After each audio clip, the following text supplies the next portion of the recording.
$125,000 for imported white orchids and a helicopter entrance. $0 for my emergency spinal surgery. You will manage, my mother told me, stepping right over my metal crutches as I dragged my paralyzed leg across the floor. So I did. I managed to heal myself. I managed to build my own multi-million-dollar medical empire. I managed to disappear from their toxic lives entirely. But 5 years later, when my golden child sister ended up bankrupt, bedridden, and desperate for the exact same surgery she once mocked me for, my mother called me begging for free medical care. I listened to her sob, took a sip of my coffee, and repeated her own words right back to her. She will manage. My name is Paige. I am 33 years old, and if you have ever been the scapegoat in your own family, you know exactly how cold blood can be. Before I continue this story, let me know where you are watching from in the comments below. Hit like and subscribe if you have ever had to cut off toxic relatives to save your own life. Trust me, you are going to want to hear how I turned their ultimate betrayal into the most satisfying revenge. The VIP suite of the most exclusive bridal boutique in downtown Boston smelled like expensive champagne and pure entitlement. I stood near the corner of the plush room, leaning all of my body weight heavily onto my forearm crutches. Every single time I took a breath, a sharp electric pain shot down my lower spine and radiated all the way into my left foot. I was suffering from a severe spinal disc herniation. My left leg was completely numb, and standing upright felt like swallowing glass. But my intense physical pain was entirely invisible to the two women sitting on the velvet sofa in front of me.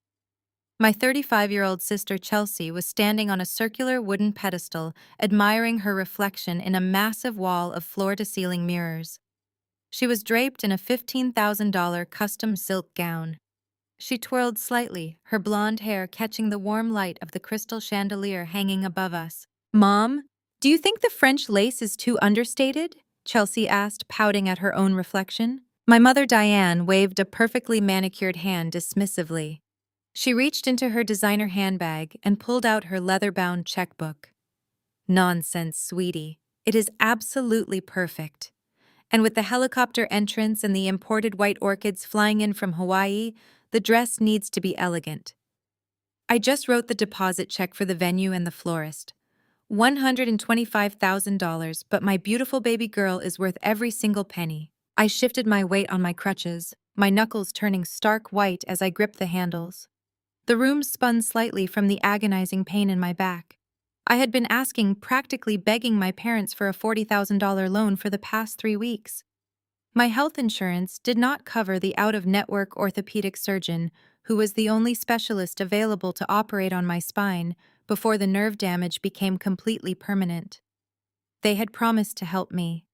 They looked me in the eyes and told me they were moving some stock investments around to get me the cash for my hospital deposit. Yet here was my mother casually dropping triple that amount on flowers that would be dead in a week and a 5-minute helicopter ride just to show off to her friends. I cleared my throat, trying to keep my voice steady despite the pain radiating through my nervous system. "Mom," I said softly, "can we talk about my surgery for a moment? My pre-op appointment is on Tuesday, and the hospital billing department needs the deposit by tomorrow morning, or they will cancel my spot in the operating room." Chelsea let out a loud, exasperated sigh, dropping her arms dramatically to her sides. "Really, Paige? You are bringing this up right now. This is my bridal fitting. This is my special day. Why do you always have to make everything about your drama?" I stared at my sister, genuinely baffled by her absolute lack of empathy. "My drama? I literally cannot feel my left leg, Chelsea. I am losing motor function. This is not a bid for attention. This is a medical emergency." I looked at my mother, desperate for a single shred of maternal care. "Mom, you promised me. You said the money was coming from a matured bond.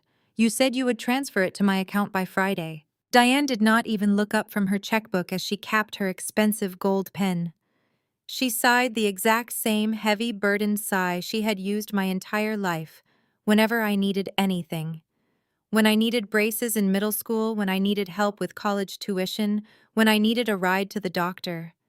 I was always a massive burden. Chelsea was always a worthy investment. Paige, please lower your voice. You are embarrassing us in front of the bridal consultant. Diane whispered harshly, finally shooting me a glare colder than the Boston winter outside. The stock market took a dip recently, and weddings are incredibly expensive. We simply do not have the liquid cash for your medical bills right now. You are a grown woman. You will have to figure it out. But you just wrote a check for 125 grand for orchids and a helicopter. I choked out the crushing injustice burning my throat. I could lose the ability to walk properly. I will not be able to work at the clinic. Chelsea stepped off of the pedestal, gathering the heavy white silk of her skirt in her hands.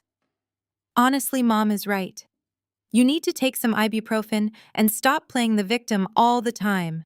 And by the way, are you going to be off those ugly metal crutches by the wedding?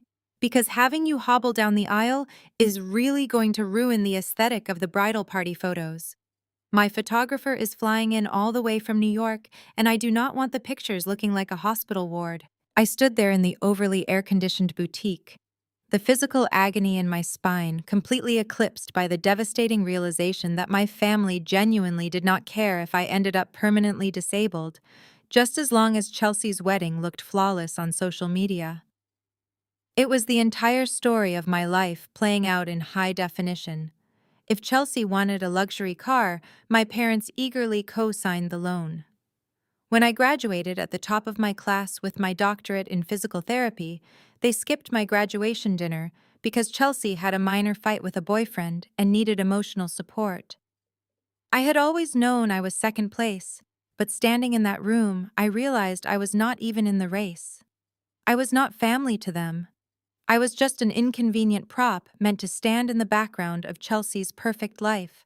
A fresh wave of agony radiated from my lower back, causing my knees to buckle slightly. I gritted my teeth, fighting back hot tears of sheer physical and emotional pain. I looked at the extravagant check sitting on the glass coffee table. $125,000. Money that could have easily saved my mobility and my career thrown away without a second thought. And I maneuvered my crutches closer to the velvet sofa, lowering my voice so the boutique staff hovering near the dressing rooms would not overhear. Every inch I moved sent a violent tremor of pain up my spinal cord. "Mom, please," I whispered, my voice trembling with a mixture of rage and pure desperation. "You and Dad sat in my living room last month. You looked at my MRI results. The doctor said the disc is completely compressing the nerve root. You promised me that $40,000 loan for the surgery. You gave me your word so I could schedule the operating room for next week." Diane adjusted her diamond tennis bracelet, refusing to even meet my eyes. She let out a soft, patronizing laugh that made my blood run entirely cold. "Oh, Paige, you are always exaggerating. It is just a bad back. Everyone gets back pain as they get older. Your father had a sore lower back all last winter, and he was perfectly fine after a few expensive chiropractic adjustments. It is not a sore back, Mom. It is severe nerve damage," I pleaded, feeling the humiliating sting of tears prickling my eyes. "If I do not get this specific decompression surgery next week, the damage becomes permanent. I will not be able to stand for long periods. I will lose my physical therapy practice. I will lose absolutely everything I have worked my entire life to build." Diane finally looked at me, her expression hardening into a mask of supreme annoyance. "We cannot help you, Paige. We simply cannot do it. Chelsea is marrying into a very prominent, wealthy family. This wedding is a once-in-a-lifetime family legacy event. We have a strict social image to maintain in our community. We cannot have her new in-laws thinking we are cheap or struggling financially. All of our liquid assets are tied up in making sure this day is flawless. So her aesthetic is more important than my ability to literally walk." I asked, the brutal reality of her words hitting me harder than any physical injury ever could. Diane stood up, smoothing the front of her designer silk blouse with an air of absolute finality. "Do not be so dramatic, Paige. Take some ibuprofen. You will manage." The boutique door chimed brightly, cutting through the heavy, suffocating tension in the VIP room. I turned my head and saw Andre walking toward us. Andre was 38 years old. A tall, striking African-American man with a warm smile and an air of quiet, powerful confidence. He was a self-made commercial contractor who had built a highly successful construction firm from the absolute ground up.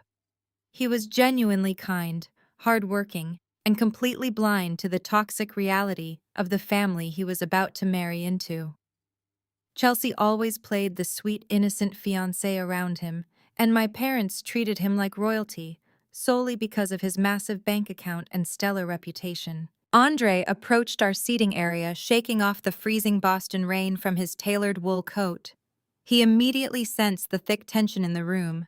His bright smile faded as he looked from Chelsea, who was busy admiring herself in the mirror, to my mother's icy glare, and finally to me. He took in my pale face, the tears I was desperately trying to blink away, and the white-knuckled grip I had on my metal crutches. "Hey, is everything okay in here?" Andre asked, his deep voice filled with genuine concern. He stepped closer to me, his brow furrowed in worry.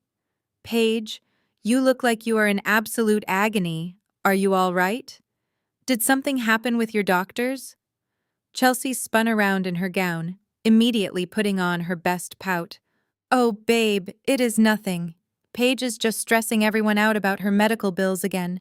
She is demanding money for some elective back procedure right before our wedding." Andre looked confused, shifting his gaze back to me. "Elective? I thought you said it was an emergency spinal surgery, Paige." He turned to my mother. "Diane, I thought you and Richard were handling the deposit for her hospital stay. Did something fall through with the bank?" Diane forced a tight, artificial smile that did not reach her eyes. "Oh, Andre, you know how these things go. Expenses pile up, and Paige's insurance is just so complicated. We simply cannot swing it this month with all the venue deposits." Andre did not hesitate for a single second. He reached into his coat pocket and pulled out his own leather-bound checkbook. He looked at me with eyes full of deep compassion.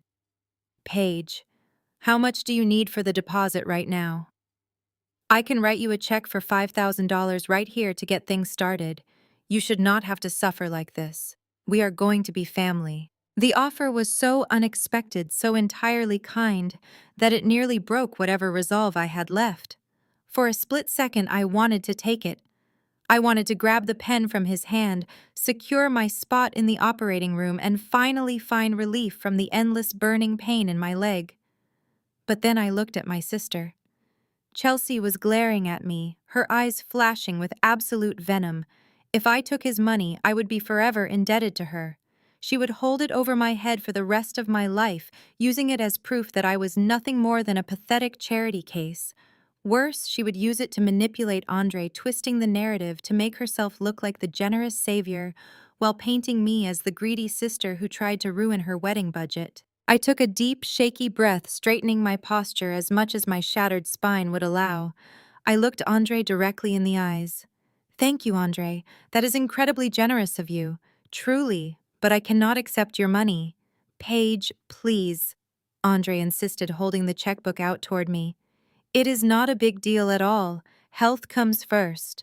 "No," I said, my voice finally finding its icy strength. "I will not take it.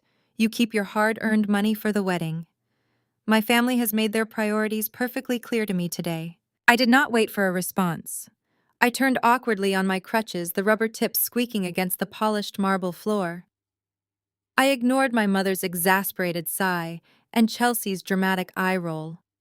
Every single step toward the exit felt like a rusty knife twisting in my lower back, but I absolutely refused to let them see me crumble. I pushed open the heavy glass doors of the boutique and stepped out into the brutal winter weather. The freezing rain was coming down in sheets, instantly soaking through my light sweater. The chill seeped deep into my bones, aggravating the inflamed nerves in my spine, but the physical cold was absolutely nothing compared to the freezing realization settling permanently in my heart. I dragged my numb left leg across the wet pavement, my tears finally spilling over and mixing with the icy rain. I had no surgery scheduled. I had no money for the deposit. I had a spine that was slowly giving out on me. But as I hauled myself into the driver's seat of my beat-up sedan, gripping the steering wheel with shaking hands, one thing became crystal clear. I was entirely on my own. I had no family. And from that exact moment forward, I would stop expecting them to act like one. I would figure out how to survive this nightmare without them. I would manage just like my mother told me to, and they would never ever have access to me again. The very next morning, I made the most humiliating phone call of my life to the hospital billing department, officially canceling my spot in the operating room. The receptionist sounded sympathetic, which honestly only made the sting of rejection worse. I spent the rest of the week confined to my small apartment, surviving on maximum strength ibuprofen and ice packs, dragging myself to the bathroom and crying out in agony with every single movement. I was mentally preparing to pack up my apartment and leave Boston for good, ready to figure out my next move without my family. But before I could sever ties completely, I needed to retrieve a few boxes of my childhood belongings that were still stored at my parents' house. I did not expect my father Richard to call me on Sunday morning. I stared at his name on my phone screen, my stomach twisting into a tight knot. When I answered, there was no greeting, no inquiry about my spine or my canceled surgery. Instead, his voice was tight with cold, authoritative anger. "You are coming over here today to clean out the basement," Richard demanded. "Your mother is hosting the bridal shower rehearsal upstairs, and we need the extra storage space for the caterer's equipment." "I am barely able to walk, Dad," I replied, my voice shaking with a mix of physical weakness and pure disbelief. "I literally canceled my spinal surgery because you and Mom refused to help me. I cannot lift heavy boxes." Richard scoffed loudly into the receiver. "Oh, stop playing the victim, Paige. You owe us. Do you have any idea how embarrassing you were at the boutique? You practically begged Andre for money like some pathetic charity case. You made our entire family look financially unstable right in front of Chelsea's future husband. If you want to remain part of this family, you will get over here and make yourself useful. Consider it penance for almost ruining your sister's relationship." I should have hung up the phone. I should have told him to rot. But I knew this was my only chance to get my grandmother's old photo albums and my college diplomas before I disappeared from their lives forever. I swallowed my pride, grabbed my forearm crutches, and drove to their sprawling suburban colonial house. When I arrived, the upstairs was buzzing with the sounds of clinking champagne flutes and loud laughter. Chelsea and her bridesmaids were celebrating, utterly oblivious to my existence. My mother simply pointed toward the basement door the moment I walked in, not even offering me a glass of water. The basement was damp, smelling strongly of old cardboard and mildew. It was completely packed with decades of family clutter, but mostly it was a monument to Chelsea. There were boxes of her old pageant trophies, her expensive prom dresses, and discarded luxury furniture she had grown tired of. My task was to move a towering stack of heavy oak dining chairs and several massive boxes of old hardback books to the far corner of the room to clear the center space. I set my crutches aside, leaning heavily against the concrete wall for support. Every time I bent my knees, a blinding electric shock shot up my left leg, originating from the compressed nerve in my spine. I gritted my teeth, gripping the edges of a heavy cardboard box filled with Chelsea's old college textbooks. She had dropped out after 2 semesters, but my parents had kept everything anyway. I lifted the box. For a split second, I thought I was going to be okay, but as I turned to pivot toward the corner, my lower back emitted a sickening, audible pop. It felt like a hot iron rod had been driven straight through my spinal cord.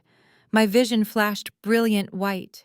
My legs completely gave out beneath me, folding like cheap paper. I cried out a raw, guttural sound of pure agony and collapsed backward. The heavy box slipped from my hands, crashing onto my chest, but my body continued to fall. I slammed hard into an antique wooden cedar chest that had been shoved against the far wall for as long as I could remember. It belonged to my late grandmother Ruth.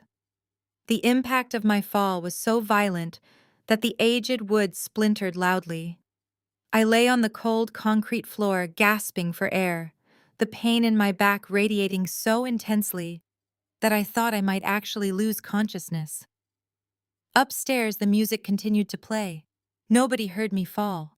Nobody was coming to help me. I rolled over onto my side, biting my own lip so hard I tasted copper just to keep from screaming. As I tried to push myself up into a sitting position, I noticed something strange about the cedar chest I had just crashed into. The force of my fall had cracked the side panel, dislodging a thick wooden slab at the bottom. It was a false bottom. Hidden in the shallow cavity beneath the broken wood was a thick, weather-beaten leather-bound ledger and a stack of yellowed banking documents secured with a rubber band. My hands were shaking violently from the adrenaline and the pain as I reached into the hidden compartment and pulled the ledger out. The leather was soft with age, embossed with Grandmother Ruth's initials. I brushed the dust off the cover and slowly flipped it open. The very first page was a copy of a legal document bearing the seal of a prominent Boston estate law firm. At the top, in bold, unmistakable letters, it read, "Last Will and Testament and Trust Allocation of Ruth Eleanor." I leaned my back against the cold concrete wall, my breathing ragged as I scanned the dense legal jargon. My eyes landed on a specific highlighted section and my heart completely stopped in my chest. According to the document, upon her death 10 years ago, Grandmother Ruth had established a dedicated medical and educational trust fund. The total amount was $400,000.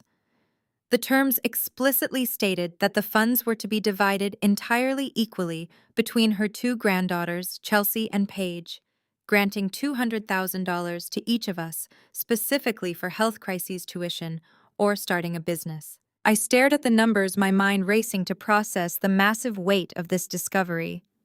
$200,000. It was legally mine. It was sitting in an account somewhere meant to protect me in exact moments like this. It was more than enough to pay for the spinal decompression surgery. It was enough to expand my physical therapy practice. It was enough to change my entire life. I frantically flipped to the next page of the ledger, which contained a detailed log of bank statements and withdrawal slips. And what I saw next made the physical pain in my spine completely pale in comparison to the absolute fury boiling in my veins. The neatly folded bank statements clipped to the back of the ledger told a story of systematic, ruthless theft. I laid the papers out on the cold concrete floor, my hands trembling as my eyes darted across the columns of dates and withdrawal amounts. Grandmother Ruth had passed away exactly 10 years ago, leaving my sister and me a designated trust fund to secure our futures. As I traced my finger down the transaction history, the horrifying truth began to click into place, piece by sickening piece. The very first major withdrawal was dated just 2 months after I turned 18, the exact legal age I would have been entitled to access the money. The amount was $25,000. I stared at the date, my mind racing backward through time, cross-referencing the timeline with my family history. It took me less than 10 seconds to remember what had happened that specific month. That was the exact same month my father Richard drove home in a brand new, fully loaded luxury sedan. He had bragged to the entire neighborhood that it was a corporate bonus for his hard work at the firm. My mother had thrown a dinner party to celebrate his success. I had been sitting at that dinner table eating the cheap pasta they served me, completely unaware that they had just purchased a luxury vehicle using the medical and educational trust fund my grandmother had left to protect me. I flipped to the next page, my breathing growing shallow and fast. Another withdrawal, this one for $15,000 dated 3 years later. I knew exactly what that was for, too. That was the summer my parents suddenly joined the most exclusive, ridiculously expensive country club in our Boston suburb. They had spent that entire season sipping overpriced cocktails on the golf course and rubbing elbows with the local elite. Whenever I asked for help buying my physical therapy textbooks for my doctoral program, they told me that money was tight and that I needed to learn the value of taking out student loans. They were literally playing tennis on my dime while I was drowning in educational debt. But the most devastating discovery was the withdrawal from 4 years ago. A massive lump sum of $40,000 was transferred out of the trust in a single day. The memo line on the bank statement simply read, Chelsea. My stomach violently turned. That was the exact year Chelsea decided she was too good to live with roommates and suddenly moved into a luxury high-rise apartment downtown. My parents had told everyone that they had generously sacrificed their retirement savings to help their golden child secure a safe place to live. They had praised Chelsea for being so independent. In reality, They had drained my inheritance to fund her lavish, superficial lifestyle. I looked closely at the authorization signatures at the bottom of the bank transfer slips. Every single document required my signature to release the funds, since half the trust legally belonged to me. There, scrawled on the dotted line, was my name. But it was not my handwriting. It was a sloppy, hurried attempt to mimic my signature, but the sharp angles and the distinct loop of the letter P were a dead giveaway. It was my mother's handwriting. Diane and Richard had committed blatant federal wire fraud and forgery for an entire decade. They had systematically drained my $200,000 half of the trust fund down to absolute zero. A fresh wave of nausea washed over me. Just days ago, I had stood in that bridal boutique leaning on my crutches, sobbing and begging my mother for a $40,000 loan to save my spinal cord. I had pleaded with her for money that was legally mine to begin with. And she had looked me dead in the eyes, wearing designer clothes bought with my stolen inheritance, and told me to take some ibuprofen and manage on my own. The sheer calculating evil of it took my breath away. Every instinct in my body screamed at me to grab the ledger, drag myself up those basement stairs, and throw the evidence right into the middle of Chelsea's bridal shower. I wanted to scream until my lungs gave out. I wanted to watch the color drain from my parents' faces in front of all their wealthy, snobby friends. I wanted to tear down their perfect social image right then and there. But as the heavy bass of the party music thumped through the floorboards above my head, a sudden icy calm washed over me. If I went up there screaming, I would be playing right into their hands. Diane would immediately gaslight me. She would tell her guests that her disabled daughter was having a mental breakdown. Richard would physically take the ledger from me, throw it in the fireplace, and destroy the only concrete proof I had of their crimes. I was physically broken alone and completely vulnerable. Confronting them without a bulletproof legal strategy would be absolute suicide. I needed a plan. A cold, calculated, devastating plan. I pulled my smartphone from my pocket. Fighting through the searing pain radiating from my lower back, I positioned myself over the documents. I turned on the camera flash and began photographing every single page. I took clear, high-resolution pictures of the original trust document, the banking statements, the withdrawal slips, and every single forged signature. I made sure the dates and the account numbers were perfectly legible.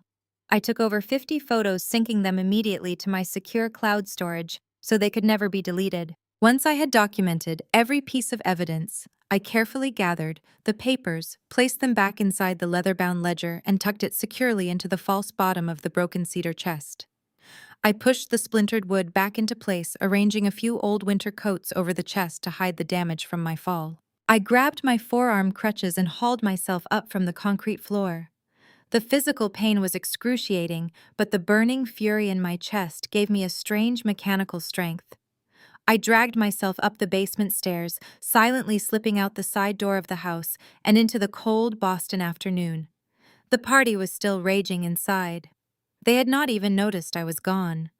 As I pulled my car out of their driveway, I did not shed a single tear. I was done crying over a family that never loved me. It was time to make them pay. I barely slept that Sunday night. Every time I closed my eyes, the image of my mother's forged signature burned behind my eyelids. I spent the early hours of Monday morning sitting at my small kitchen table with a heating pad strapped to my lower back, printing out every single high-resolution photograph I had taken of Grandmother Ruth's ledger. I organized the bank statements, the withdrawal slips, and the trust documents into a thick, undeniable binder of absolute guilt. By 8 in the morning, I was back in my car, fighting through the blinding pain in my left leg, driving straight into the heart of downtown Boston's financial district. I had spent the entire night researching the most ruthless, aggressive estate fraud attorneys in the city. One name kept appearing in articles about high-profile inheritance disputes. Sylvia Thorne. She was a partner at a prestigious corporate law firm known for absolutely destroying people who tried to cheat their family members out of money.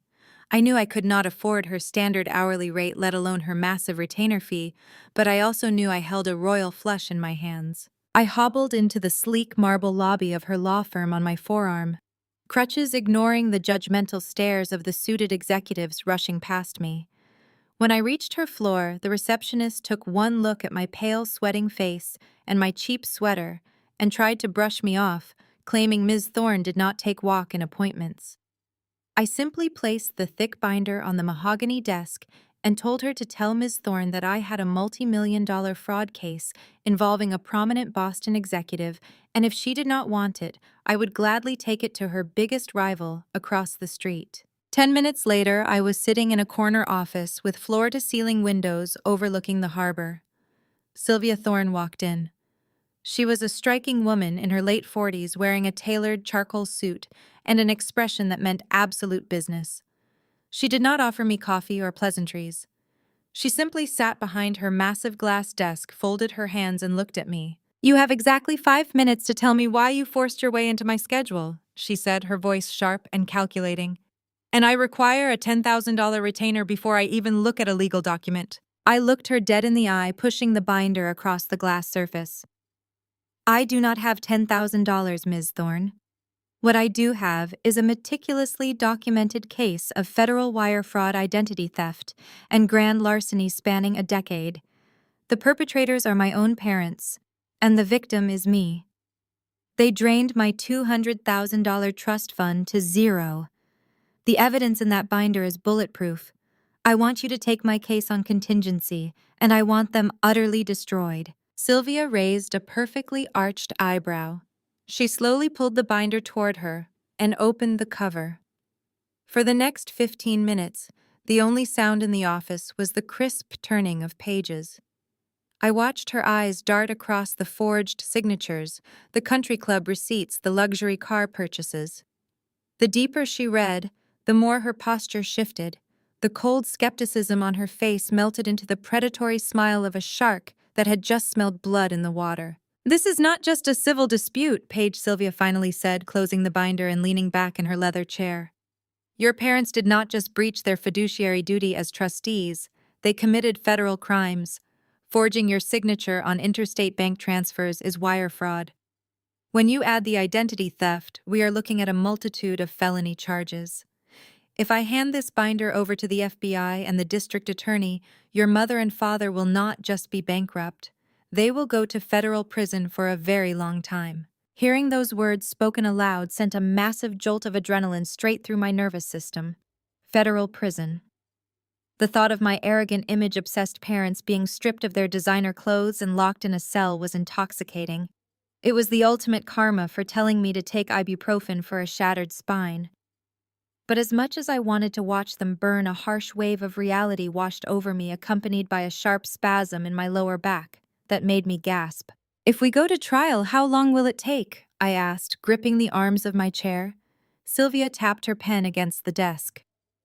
"Criminal investigations take time. A civil suit to recover the funds could be tied up in litigation for 2 to 3 years. Their assets would be frozen, but you would not see a single dime until the gavel drops." I shook my head, fighting back a wave of dizzying pain. "I do not have 2 years, Sylvia. I do not even have 2 weeks. I have a severe spinal disc herniation. I am literally losing the ability to walk. I need $40,000 in cash by tomorrow morning to secure my spot in the operating room. If I wait for a trial, I will be permanently disabled by the time I see a settlement. I need my money right now, today." Sylvia leaned forward, her eyes gleaming with dark amusement. "So you do not want a long, drawn-out trial. You want a surgical strike." "Exactly," I replied, my voice steady and completely devoid of mercy. "I want you to draft a demand letter. We are going to corner my father today. We give him an ultimatum. He wires the entire $200,000 he stole directly into my bank account within 24 hours, plus a $50,000 penalty for the emotional and physical distress. He also signs a legally binding document cutting all ties and relinquishing any future claims to my life." "And if he refuses?" Sylvia asked, already reaching for her keyboard. I smiled, a cold, empty expression that felt brand new on my face. "If he refuses, I drop this binder off at the FBI field office myself and you sue him for every single penny of his corporate retirement fund. He works as a senior vice president. His entire life is built on his corporate reputation. He is a coward who cares more about his country club status than his own children. When you threaten him with a federal indictment, he will absolutely fold." Sylvia typed furiously for a moment before stopping to look at me with genuine professional respect. I have dealt with a lot of betrayed family members in my career, Paige. Most of them cry, most of them want apologies. You are terrifyingly pragmatic. I love it. I will draft the demand letter right now. I sat perfectly still as the printer hummed to life. I was not crying because my parents had already killed the part of me that loved them. They traded my health for expensive orchids and a helicopter entrance. Now I was going to trade their freedom for my survival. Armed with the freshly printed legal documents bearing the terrifying letterhead of Sylvia Thorne's law firm, I stood up on my crutches. The pain was still agonizing, but it was entirely masked by the thrill of what I was about to do. I thanked Sylvia, walked out of her office, and got back into my car. My next stop was Richard's corporate headquarters. The trap was perfectly set, and it was time to spring it. I pulled into the sprawling, meticulously landscaped parking garage of my father's investment firm just as the sun began to set over the Boston skyline. My father, Richard, was a senior vice president of wealth management. He spent his days advising millionaires on how to protect their assets, which was a deeply ironic career choice for a man who had spent the last decade secretly embezzling money from his own child. I easily spotted his brand-new gleaming black luxury SUV parked in the spot designated strictly for senior executives. I parked my beat-up sedan a few rows away, turned off the engine, and waited. Every minute that ticked by felt like an eternity. The nerve pain in my left leg was screaming a constant throbbing reminder of exactly why I was sitting in this freezing parking garage instead of preparing for my surgery. I gripped the thick manila envelope resting on my passenger seat. Inside was the demand letter drafted by Sylvia Thorne, along with crystal-clear copies of the forged withdrawal slips, the bank statements, and the trust documents. It was a ticking time bomb, and I was about to hand it directly to the man who built it. At exactly 6 o'clock, the heavy glass doors of the executive elevator lobby slid open. Richard walked out, flanked by two other men in expensive tailored suits. He was laughing loudly, exuding the fake charismatic charm he used to manipulate everyone around him. He clapped one of the men on the shoulder, said his goodbyes, and began walking briskly toward his SUV, pulling his keys from his cashmere overcoat. I grabbed my crutches, shoved the manila envelope under my arm, and forced myself out of my car. I intercepted him just as he reached for his door handle. "Richard." I called out, my voice echoing sharply against the concrete walls of the garage. He spun around, startled. When he saw it was me, the charismatic smile instantly vanished, replaced by a deep, irritated scowl. He looked around quickly to make sure none of his colleagues were still in earshot. "Paige, what on earth are you doing here?" he hissed, stepping toward me aggressively. "I specifically told you not to bother us this week. Chelsea's wedding is in 3 days. If you are here to beg for money again, you are wasting your time. I am not writing you a check. Now get out of my parking garage before I call security." I did not flinch. I did not cry. I simply looked at him, absorbing the absolute arrogance of a man who thought he held all the cards. I leaned my weight onto my right crutch and used my free hand to hold out the manila envelope. "I am not here to beg for a check, Richard," I said, my voice eerily calm and steady. "I am here to collect a debt. Open it." He stared at the envelope as if it were coated in poison. "What is this?" "More of your dramatic medical bills. I'm not paying them, Paige." "Open it, or I take it directly to the FBI field office on my way home," I replied, my tone leaving absolutely zero room for negotiation. The mention of the FBI made him freeze. His jaw tightened. He snatched the envelope from my hand and ripped the flap open. He pulled out the stack of papers.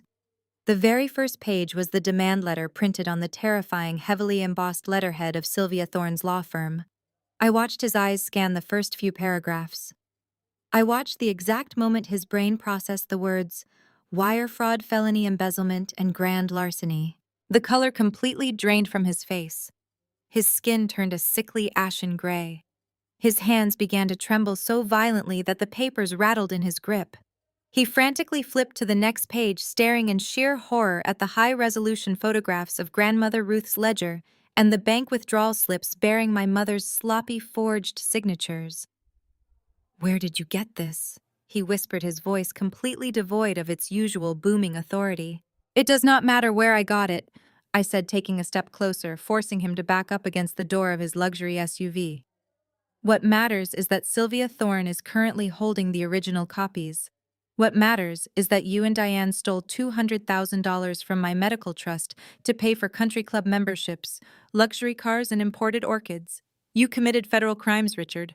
"Paige, listen to me," he stammered, looking around the empty garage with wild, panicked eyes. "We can explain this. We were going to pay it back. The market has been tough and Chelsea needed a safe place to live.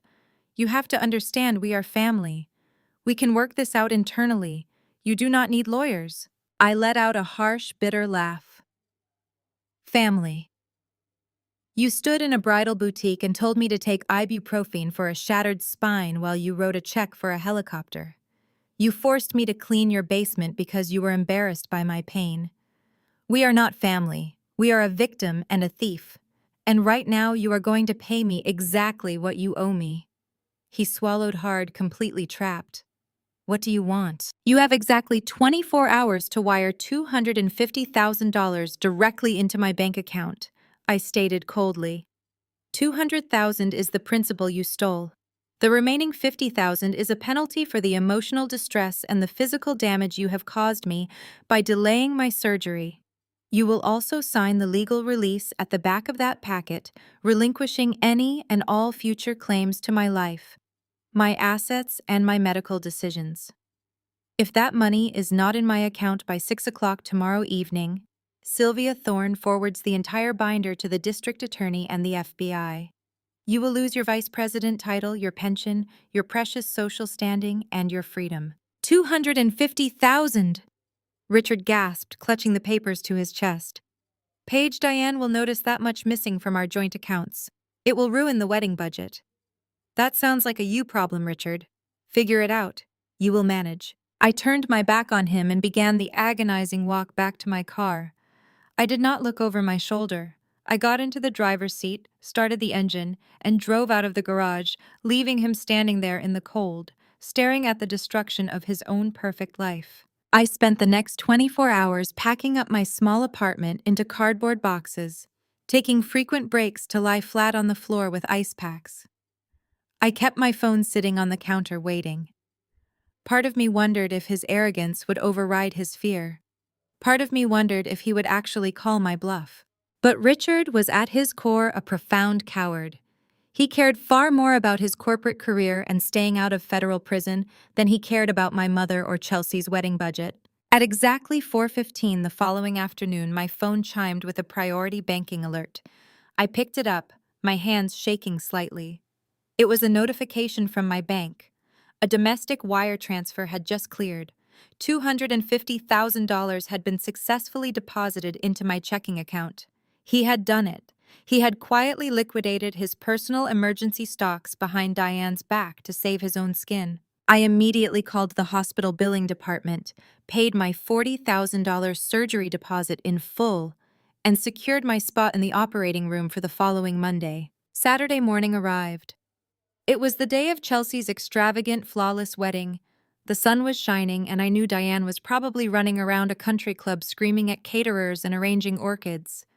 I, on the other hand, was standing in the doorway of my completely empty apartment. The movers had already loaded my boxes into the truck. I was leaving Boston. I was leaving the pain, the gaslighting, and the endless feeling of being entirely unlovable. Before I locked the door for the absolute last time, I took a piece of heavy cardstock and a black marker from my purse. I wrote a short, simple message, taped it directly to the center of the wooden door, and dropped my keys in the mail slot. The note was the only closure they would ever get from me. It read, "I managed.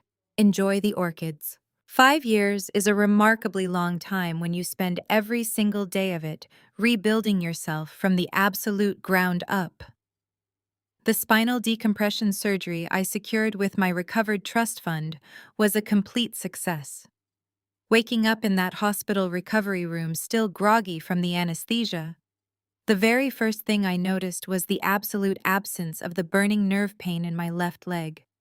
It was completely gone.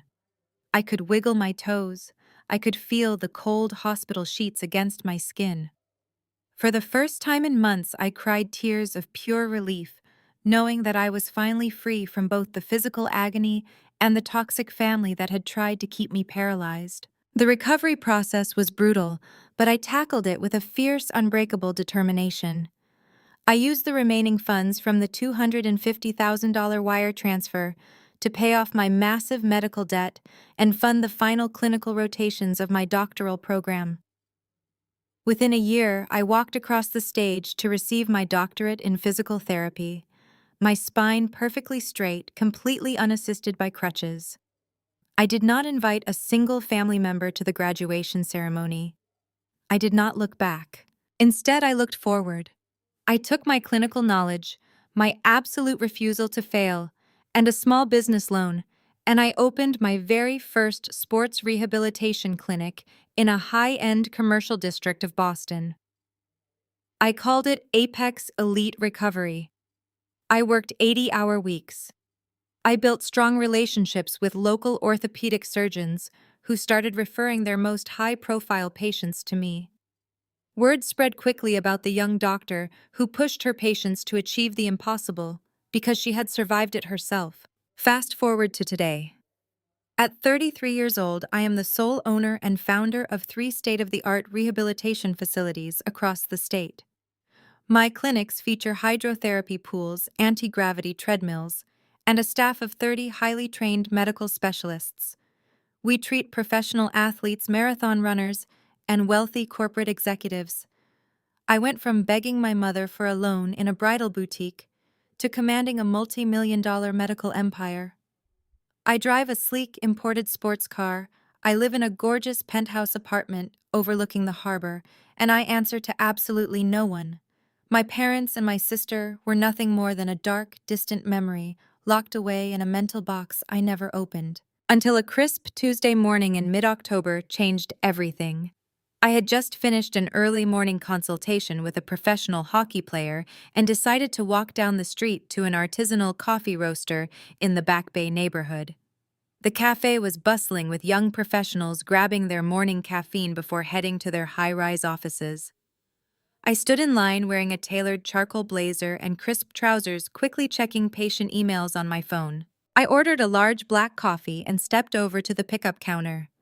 As I reached for my cup, a tall man stepped up beside me to grab his own order. I glanced over and my breath caught sharply in my throat. It was Andre. 5 years had passed since I last saw him standing in that upscale boutique, offering me a $5,000 check out of the pure kindness of his heart. He still had that striking, powerful presence, but the years had undeniably left their mark on him. He was dressed in a high-quality leather jacket, over a fitted thermal shirt, rugged denim, and heavy work boots, looking every bit the successful commercial contractor he was. But there was a distinct smattering of gray at his temples that had not been there before. Deep exhaustion lines framed his dark eyes, making him look much older than his 38 years. Yet despite the obvious fatigue etched deeply into his facial features, there was a distinct, undeniable lightness to his posture. The heavy, suffocating tension that usually surrounds anyone tied to my family was completely gone. He picked up his coffee, turned, and locked eyes with me. For a split second, there was zero recognition. He was looking at a confident, wealthy woman standing tall in designer clothes, not the broken, weeping girl hunched over metal forearm crutches. But then his eyes widened, recognizing my face. "Paige?" he asked, his deep voice thick with absolute disbelief. "Hello, Andre," I replied, offering him a calm, measured smile. "It has been a long time." He stood there frozen for a moment, his eyes scanning my perfectly straight posture, looking down at my legs, and back up to my face. "You are walking. You look incredible. I mean, you look completely healed." I said, taking a sip of my coffee. "The surgery was a complete success. I finished my doctorate and opened my own practice. Life has been exceptionally good to me." A massive, genuine smile broke across his face, reaching his tired eyes. "I cannot even tell you how happy I am to hear that, Paige. Truly. I thought about you a lot over the years. I always wondered if you managed to get that surgery. I never understood why you disappeared the week of the wedding, but looking at you now, I think you made the smartest move of your entire life. I gestured toward a small empty table in the corner of the busy cafe. Do you have a few minutes to sit down? I asked. He nodded eagerly, following me to the table. We sat across from each other, the ambient noise of the espresso machines and chattering customers blending into the background. Up close, the sheer exhaustion in his face was even more apparent, but he looked at me with a profound sense of relief, like two war veterans running into each other long after the battle had completely ended. You look like you have been through the ringer, Andre, I said gently, leaning back in my chair. But you also look like a massive weight has been lifted off your shoulders. What happened? Andre let out a long, heavy sigh, wrapping his large hands around his warm coffee cup. He looked down at the table for a moment, shaking his head as a bitter chuckle escaped his lips. The ringer does not even begin to cover it, Paige. I spent the last 5 years living in an absolute nightmare. I leaned forward, my entrepreneurial instincts and my sheer curiosity kicking in. I knew my sister was a financial black hole and an emotional vampire. But seeing this strong self-made man looking so utterly drained confirmed that Chelsea had been far worse than I ever imagined. Tell me everything, I said softly. He looked up, meeting my gaze with unwavering intensity. I am not part of your family anymore, Paige. I filed for divorce 6 months ago. And you are not going to believe the absolute mess your sister is in right now. I sat back in my chair staring at him. The sheer weight of his words took a second to fully register. Divorced. My golden child sister, whose $1 million wedding I had been practically sacrificed for, could not even keep her marriage together for 5 full years. I took another slow sip of my coffee, making sure my expression remained completely composed even though my mind was racing with 1,000 questions. I am listening, Andre, I said simply. What did she do? He rubbed his hands over his face, looking like a man who had survived a war zone. It started about a year into the marriage. I was working 14-hour days at the construction sites trying to build my company and provide the lifestyle she kept insisting we needed. She wanted the country club memberships, she wanted the luxury cars. It was never enough. But my business was tied up in equipment loans, and I put a strict limit on our personal spending. I told her we had to stick to a budget until the company expanded. I nodded, knowing exactly how Chelsea reacted to the word budget. She threw a fit, I am guessing. Andre let out a bitter, hollow laugh. I wish she had just thrown a fit. Instead, she smiled, told me she understood, and completely went behind my back. She intercepted our mail. She set up paperless billing using an email address I did not even know existed. Over the course of 3 years, she secretly opened 4 different high-limit credit cards entirely in my name. She forged my signature on the application's page. She used my social security number to fund her fake wealthy lifestyle. My jaw tightened. Forgery. It was a family tradition at this point. Diane and Richard had taught her perfectly. What did she buy? I asked, already knowing the answer. Everything, Andre said, his voice laced with pure disgust. Designer handbags she wore once and threw in the closet. First-class flights to Miami with her friends for weekend party benders. Thousands of dollars a month on imported skin creams and VIP spa treatments. She was playing this role of the ultra-rich housewife on social media while secretly drowning my credit score in an ocean of debt. By the time I found out she had maxed out all 4 cards, we are talking over $150,000 in unsecured debt. My company almost lost a major commercial bid because my personal credit tanked so hard, the bank flagged my accounts. I felt a flash of genuine anger for the man sitting across from me. He was a good person who had worked tirelessly for everything he had, and my sister had treated him like an endless ATM, just like she had treated my grandmother's trust fund. How did you catch her? A debt collector called my cell phone by mistake, he explained, his eyes darkening at the memory. I tore the house apart looking for the financial records. When I confronted her with the statements, she did not even apologize, Paige.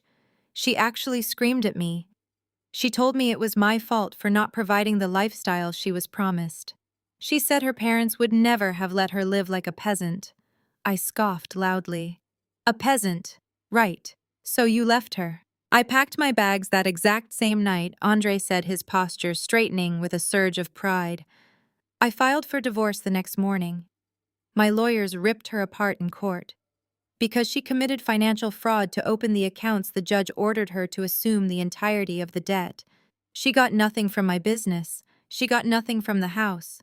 She walked away from the marriage completely broke, drowning in credit card bills and entirely cut off from my money. I felt a deeply satisfying warmth spread through my chest. The golden child was finally experiencing consequences. But what Andre said next proved that the universe had a dark, incredible sense of humor. But the financial ruin is not even the worst part.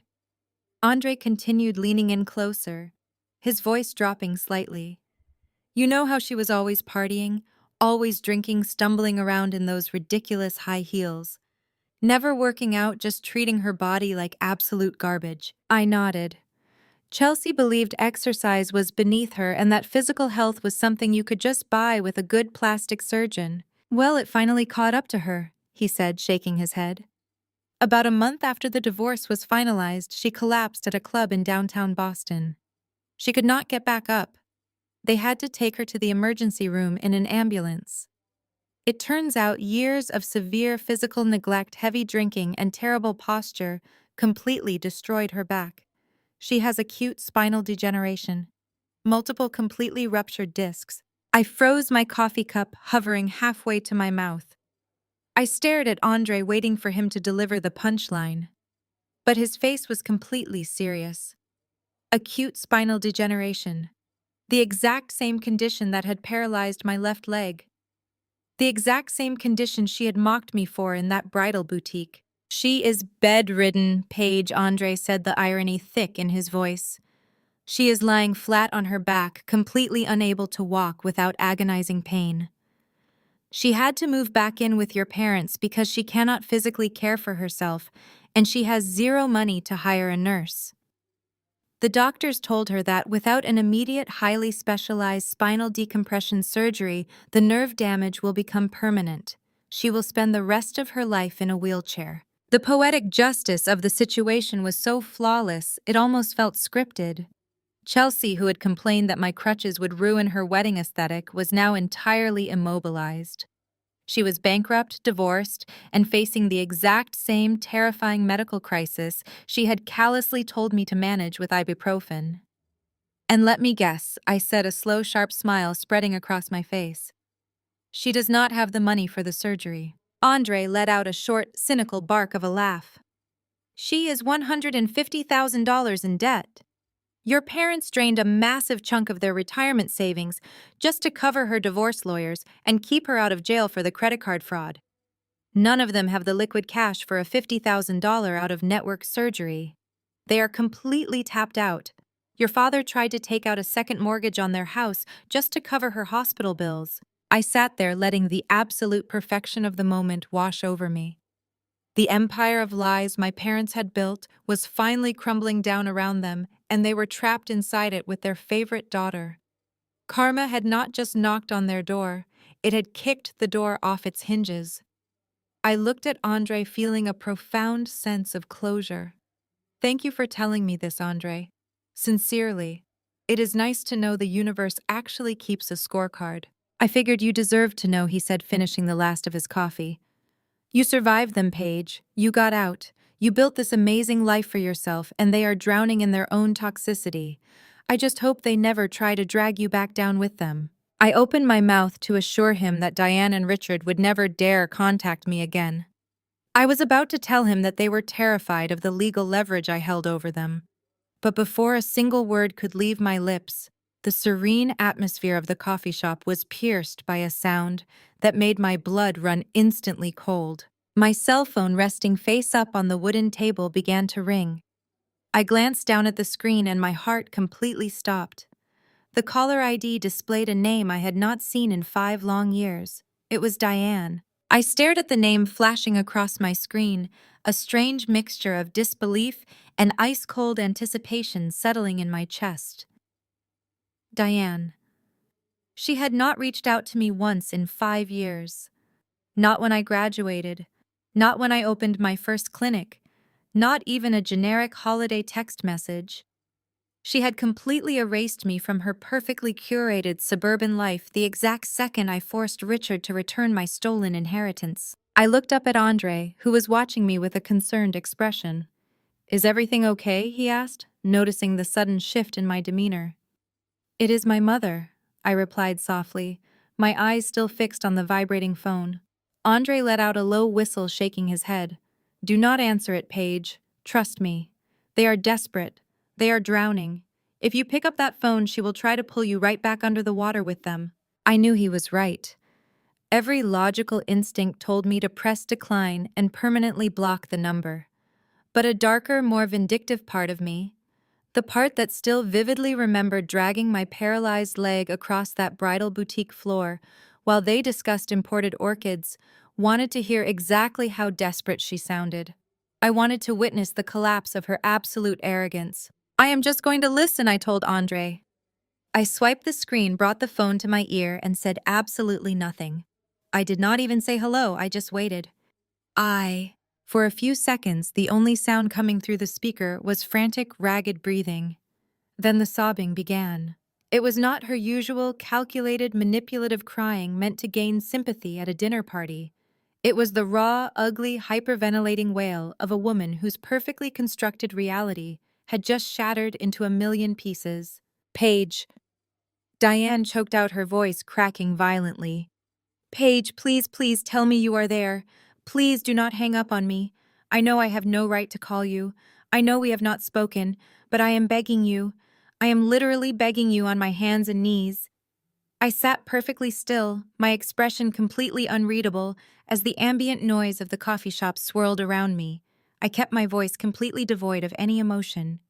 "What do you want, Diane?" The sound of her first name spoken with such clinical detachment made her sob harder. "It is Chelsea!" she wailed, the panic in her voice bordering on absolute hysteria. "She is in the hospital, Paige. She collapsed a few days ago and she cannot walk. They did an MRI this morning. Her spine is completely degenerated. The doctor said she needs a complex multi-level spinal fusion and decompression surgery immediately, or the nerve damage will become permanent. She is in so much pain she can barely speak." I took a slow sip of my coffee, feeling Andre watching me intently from across the table. I remained entirely silent, letting her panic fill the dead air between us. "We do not have the money." Paige Diane continued, the desperation pouring out of her in a frantic rush. "Chelsea is completely broke from the divorce. Her health insurance is terrible. It will not cover the out-of-network orthopedic surgeon who specializes in this procedure. The hospital wants $50,000 up front just to secure the operating room. Your father and I are tapped out. The market took a massive hit, and we used all our liquid assets paying for her divorce lawyers. The banks will not approve us for another loan. We have absolutely nothing left." I traced the rim of my coffee cup with my index finger, marveling at the sheer audacity of the woman on the other end of the line. She was reciting the exact same terrifying financial obstacles I had faced 5 years ago.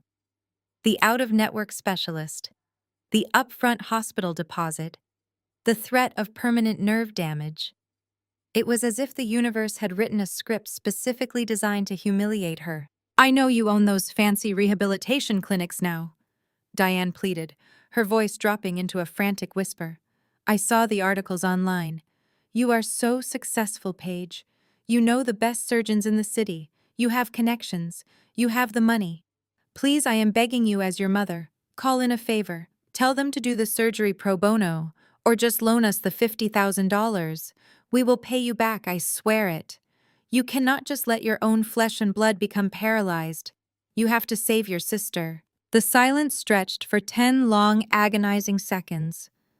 I let her sit in it. I let her feel the crushing weight of her own absolute hypocrisy. I pictured her standing in that VIP bridal suite, waving her manicured hand dismissively as she signed a check for $125,000 to pay for a helicopter entrance and a pile of flowers. I remembered the exact tone of her voice when she told me my medical emergency was an inconvenience to her social calendar. Paige, Diane cried out, terrified by my silence. Are you there? Please say something. I leaned back in my chair, locking eyes with Andre. My heart was not racing. My hands were not shaking. I felt a profound, absolute sense of peace. I took a deep breath, perfectly mimicking the cold, patronizing tone she had used on me 5 years ago. Do not be so dramatic, Mom, I said, my voice dripping with icy precision.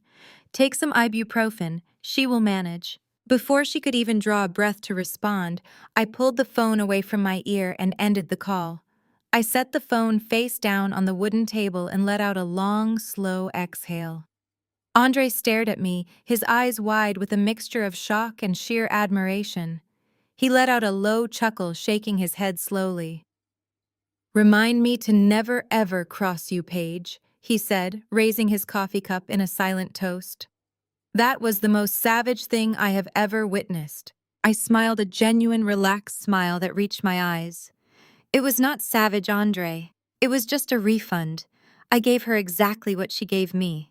We finished our coffee in comfortable silence, talking briefly about his construction business and my plans to open a fourth clinic.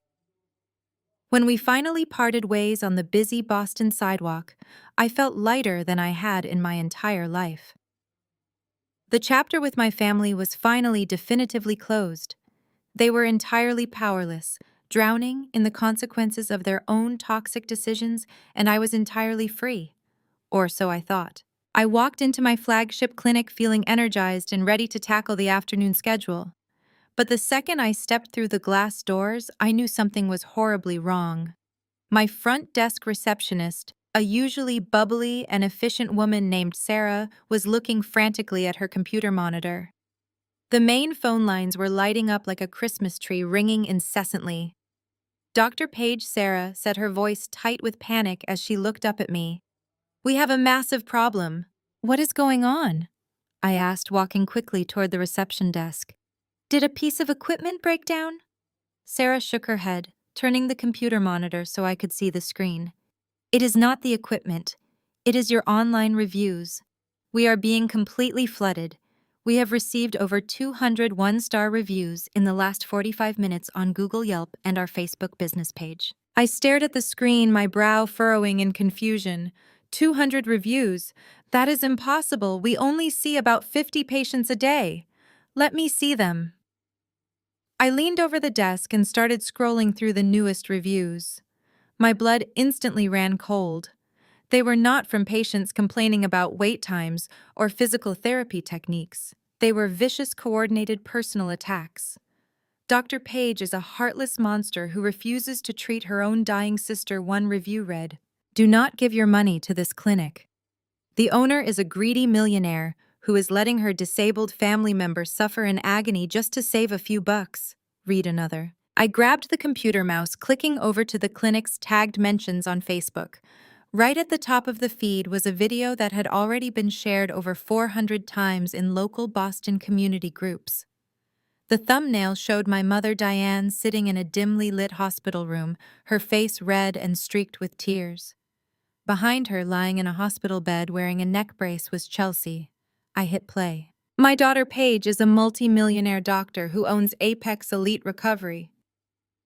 Diane sobbed directly into the camera, playing the role of the devastated, helpless mother perfectly.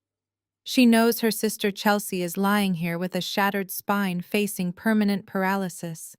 And when I called her, begging her to help save her sister's life, she laughed in my face and told me to give her ibuprofen. She has the power to fix this, and she is choosing to let her sister suffer out of pure greed and spite. Please share this video. The community needs to know what kind of monster they are giving their money to. I stared at the screen, the sound of my mother's fake manipulative sobbing echoing in the clinic lobby. She had not accepted defeat. She had weaponized her tears and launched a massive coordinated smear campaign to destroy my business and shame me into compliance. The real war had just begun. I let the video continue playing on the receptionist's monitor. My eyes locked on the screen. My mother was delivering an absolute masterclass in emotional manipulation. She had clearly rehearsed every single second of this broadcast.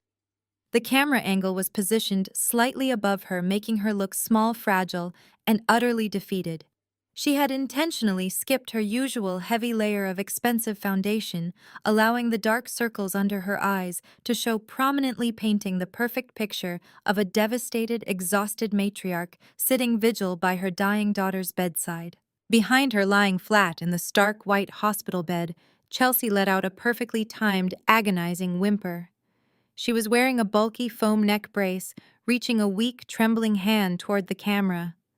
Diane went on to detail how I had abandoned the family years ago because I thought I was too good for them. She completely omitted the part where they forged my signature and stole $250,000 from my medical trust fund. She painted my successful rehabilitation clinics not as the result of my grueling hard work, but as a monument to my sheer, unadulterated greed. She claims I hoard my wealth while my own blood relative faces a lifetime in a wheelchair. Diane sobbed into the microphone. We have nothing left, and my daughter Paige is choosing to let her sister suffer out of pure spite. Then Chelsea turned her head slightly, staring directly into the camera lens with wide, tear-filled eyes.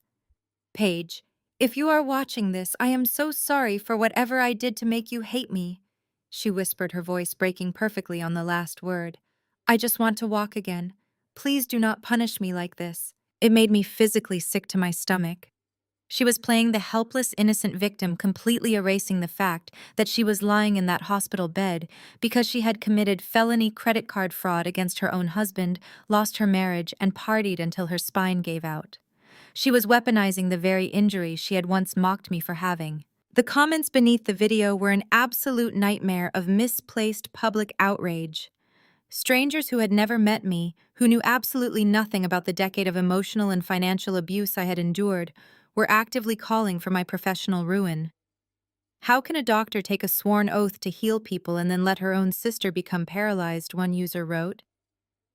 Another comment with hundreds of likes read, "We need to boycott Apex Elite Recovery immediately. Shut her greedy business down until she learns what family actually means." I scrolled through the shares. The video had been picked up by a prominent local Boston community group known for fueling outrage culture. The digital mob was moving at a terrifying speed, fueled entirely by Diane's calculated lies. And that digital attack was instantly bleeding into my physical reality. The one-star reviews were pouring in faster than the search engines could filter them. They were attacking absolutely everything. They claimed my clinic was filthy. They claimed my staff was negligent and rude. They made up elaborate, entirely fake stories about me misdiagnosing their injuries and stealing their insurance money. It was a coordinated digital assassination. My overall rating had plummeted from a flawless 5 stars down to a dismal 2.8 in less than 2 hours. Every single drop in that rating represented a massive blow to the reputation I had spent 5 years bleeding to build. Another phone line lit up on the reception desk. Sarah answered it, her voice trembling slightly. "Thank you for calling Apex Elite Recovery. How can I help you?" She paused, her face draining of all color. "I am sorry, sir, but Dr. Paige is not taking personal calls right now," she stammered, before abruptly pulling the receiver away from her ear. Even from 3 feet away, I could hear the muffled, aggressive sound of a man screaming profanities through the speaker. Sarah hung up the phone with a shaky hand, looking up at me with wide, terrified eyes. "That was the 5th death threat this morning, Dr. Paige," she whispered. "People are saying they are going to come down here and picket the entrance. They are calling you a sociopath." I looked around my beautiful, pristine lobby. 2 of my physical therapy assistants were standing near the hydrotherapy room, nervously whispering to each other while glancing at their phones. A few patients in the waiting area were shifting uncomfortably in their seats, clearly overhearing the chaos at the front desk. The safe healing sanctuary I had created was being actively poisoned by the very people I had cut out of my life to escape.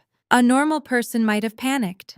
A normal person might have picked up the phone, called the hospital billing department, and immediately paid the $50,000 just to make the public nightmare stop. That was exactly what Diane was banking on. She assumed that because I had built a highly visible public-facing business, I would be terrified of a public relations scandal. She thought I would protect my brand by surrendering to her blatant extortion. She was dead wrong. I did not build my empire by cowering to bullies. I built it by enduring the worst pain imaginable and forcing myself to stand back up. I placed my hand firmly on Sarah's shoulder, projecting absolute calm. Reroute all incoming calls to the secondary answering service for the rest of the day, I instructed her smoothly. If anyone calls asking for medical records or actual appointments, they can leave a message. If it is harassment, the service will log the number for the police. I want you to lock the front doors right now. Only admit scheduled patients. Call building security and have them post a guard in the main lobby just as a precaution. No one gets past those glass doors without my authorization. Sarah nodded quickly, visibly relieved to have a strong, concrete plan of action. She immediately began typing on her keyboard to reroute the phone system.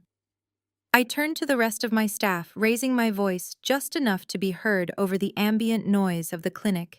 Everyone listen to me, I said, projecting the undeniable authority of a woman completely in control. You are going to see a lot of noise on the internet today. You are going to see a video full of vicious, fabricated lies about me. I want you to ignore it entirely. We are here to treat our patients. That is our only focus. I am handling the situation personally, and I promise you this clinic is not going anywhere. As I stood in the lobby securing the perimeter of my business, my personal cell phone began to vibrate violently in my pocket. I pulled it out expecting it to be another angry stranger who had found my number online, but the caller ID made my eyes narrow in cold realization.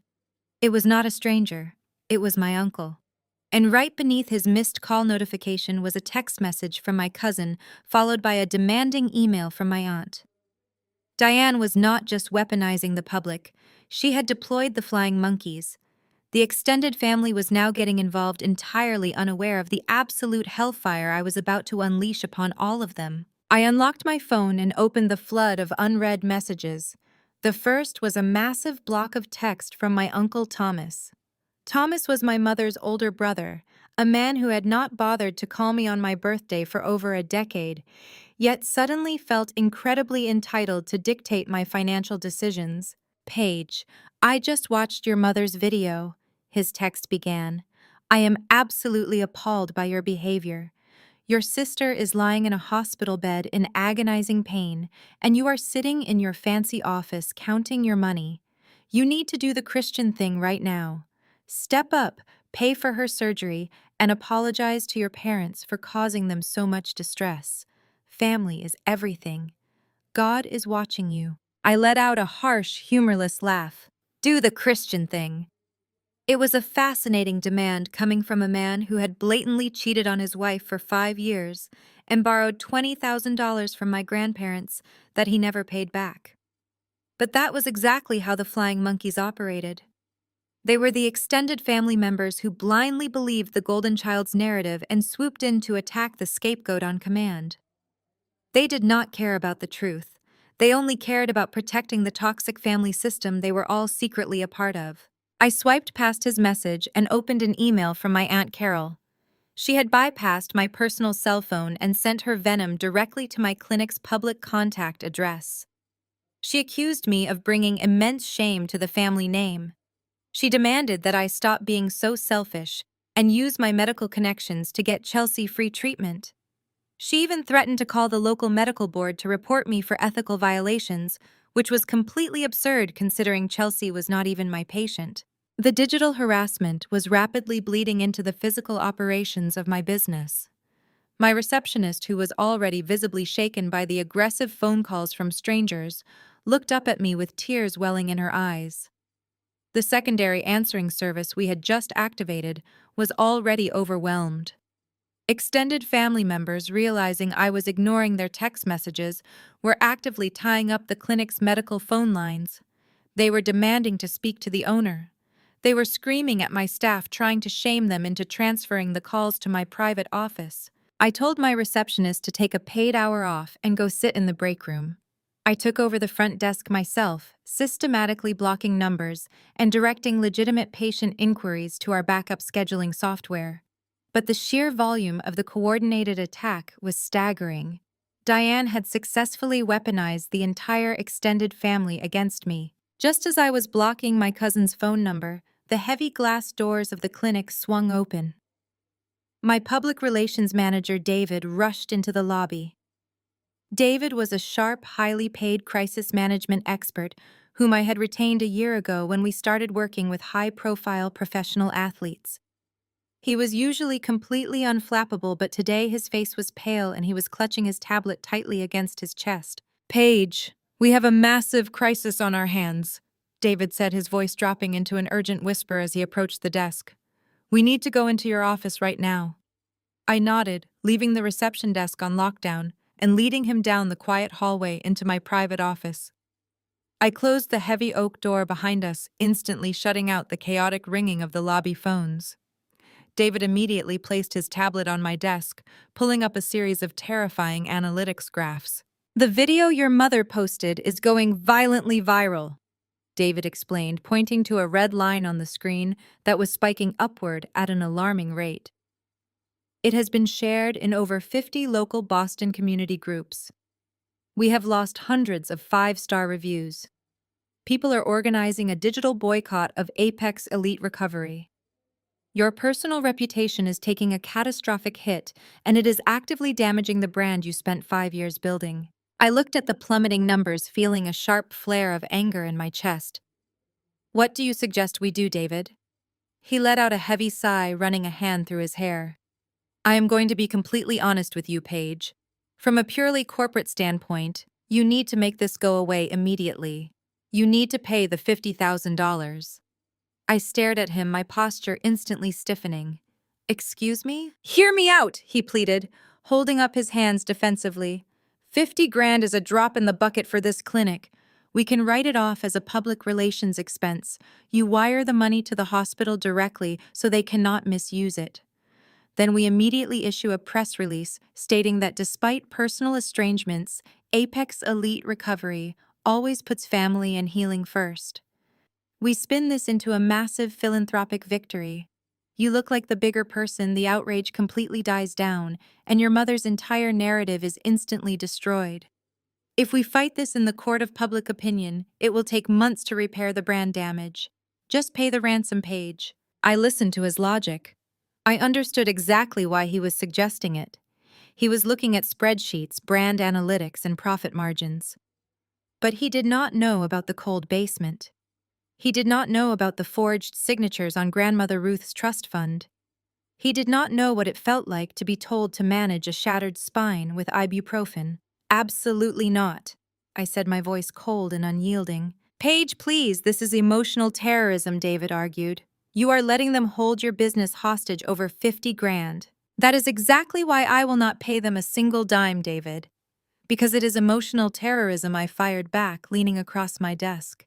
"If I write that check today, I am teaching them that extortion works. I am proving to my mother that all she has to do is cry on the internet, and I will hand over my hard-earned money. If I give them $50,000 today, they will be back for $100,000 next year. They will use the threat of a smear campaign to drain me dry for the rest of my life. I am not negotiating with terrorists, especially not ones who share my DNA." David looked at me, completely stunned by my absolute refusal to back down. "But they are destroying your reputation out there, Paige. They are destroying a fake reputation they invented," I corrected him, my eyes narrowing with fierce determination. "They want to play dirty on a public stage. They want to use the internet to paint me as a villain. Fine. I accept the challenge. But I'm not going to fight them with a polite press release. I'm going to destroy them with the absolute, undeniable truth. And I'm going to do it so publicly that they will never dare to speak my name again." David opened his mouth to argue, but before he could speak, a loud, frantic knock echoed through the room. The office door burst open. My receptionist stood in the doorway, her face entirely devoid of color, her hands shaking violently. "Dr. Paige," she gasped, struggling to catch her breath. "You need to come out to the lobby immediately. Your mother is here, and she brought a camera crew." I pushed past David, my professional heels clicking sharply against the polished hardwood floor of the corridor. The sheer audacity of the ambush sent a jolt of pure adrenaline through my system. but I did not let a single ounce of panic show on my face.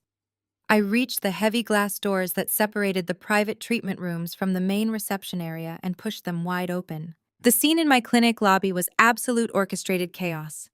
It was 2 o'clock in the afternoon, our absolute peak hour for athletic recovery sessions.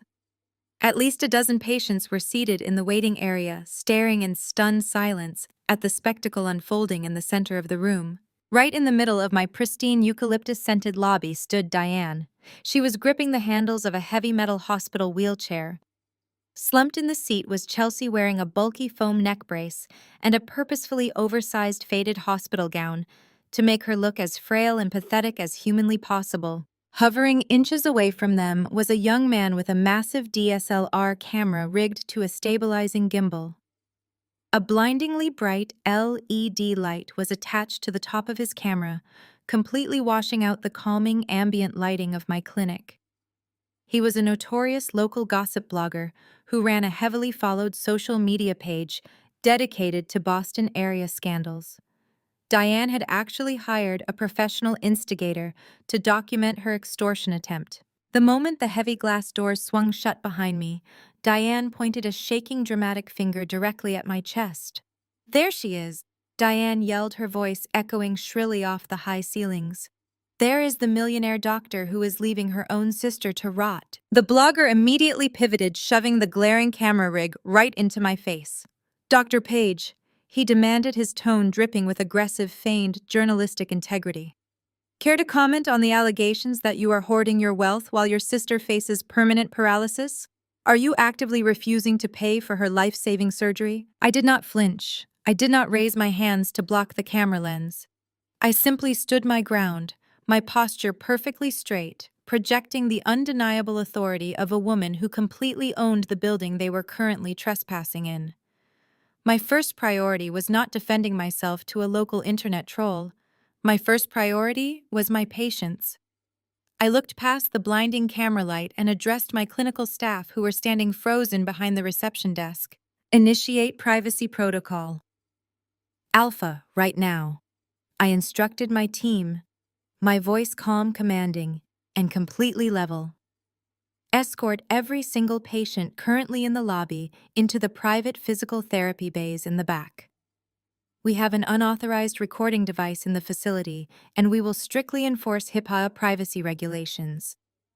No patient is to be filmed without written consent. Move them now." My staff snapped into action swiftly and professionally, guiding the bewildered patients out of the chaotic lobby and into the secure corridors.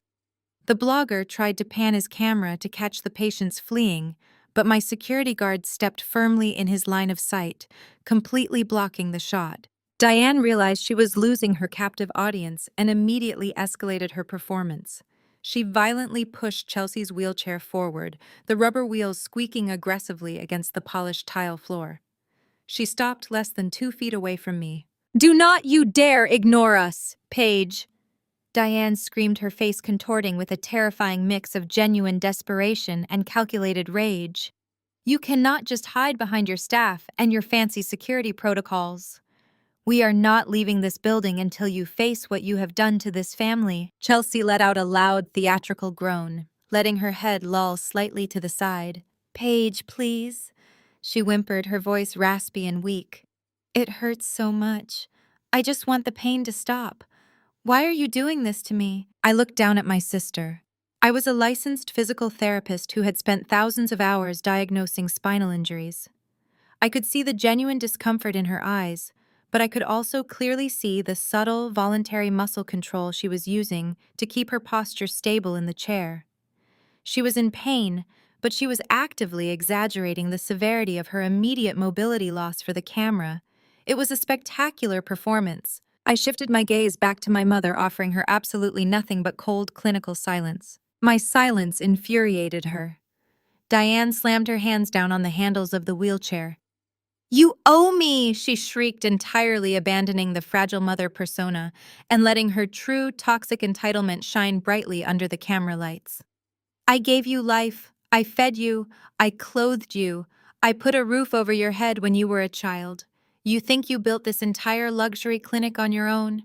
You think you are completely self-made? You are nothing without the foundation I gave you. The blogger circled us like a hungry shark, capturing every single second of her unhinged tirade. You owe this family your success, Diane continued to scream, her face turning a deep, angry shade of red. And right now, your sister needs you. I demand that you walk back into that office, open your checkbook, and write a check for $50,000.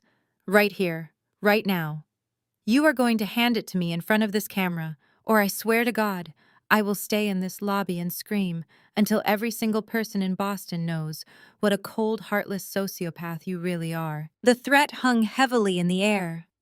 The clinic lobby was completely dead silent, save for the heavy, ragged breathing of my mother and the faint, whirring sound of the blogger's camera equipment. Diane stood there, her chest heaving, staring at me with a look of absolute predatory triumph. She honestly believed she had cornered me. She believed that the sheer threat of public humiliation and the disruption to my highly successful business would force me to finally break, just like it had always broken everyone else in her life.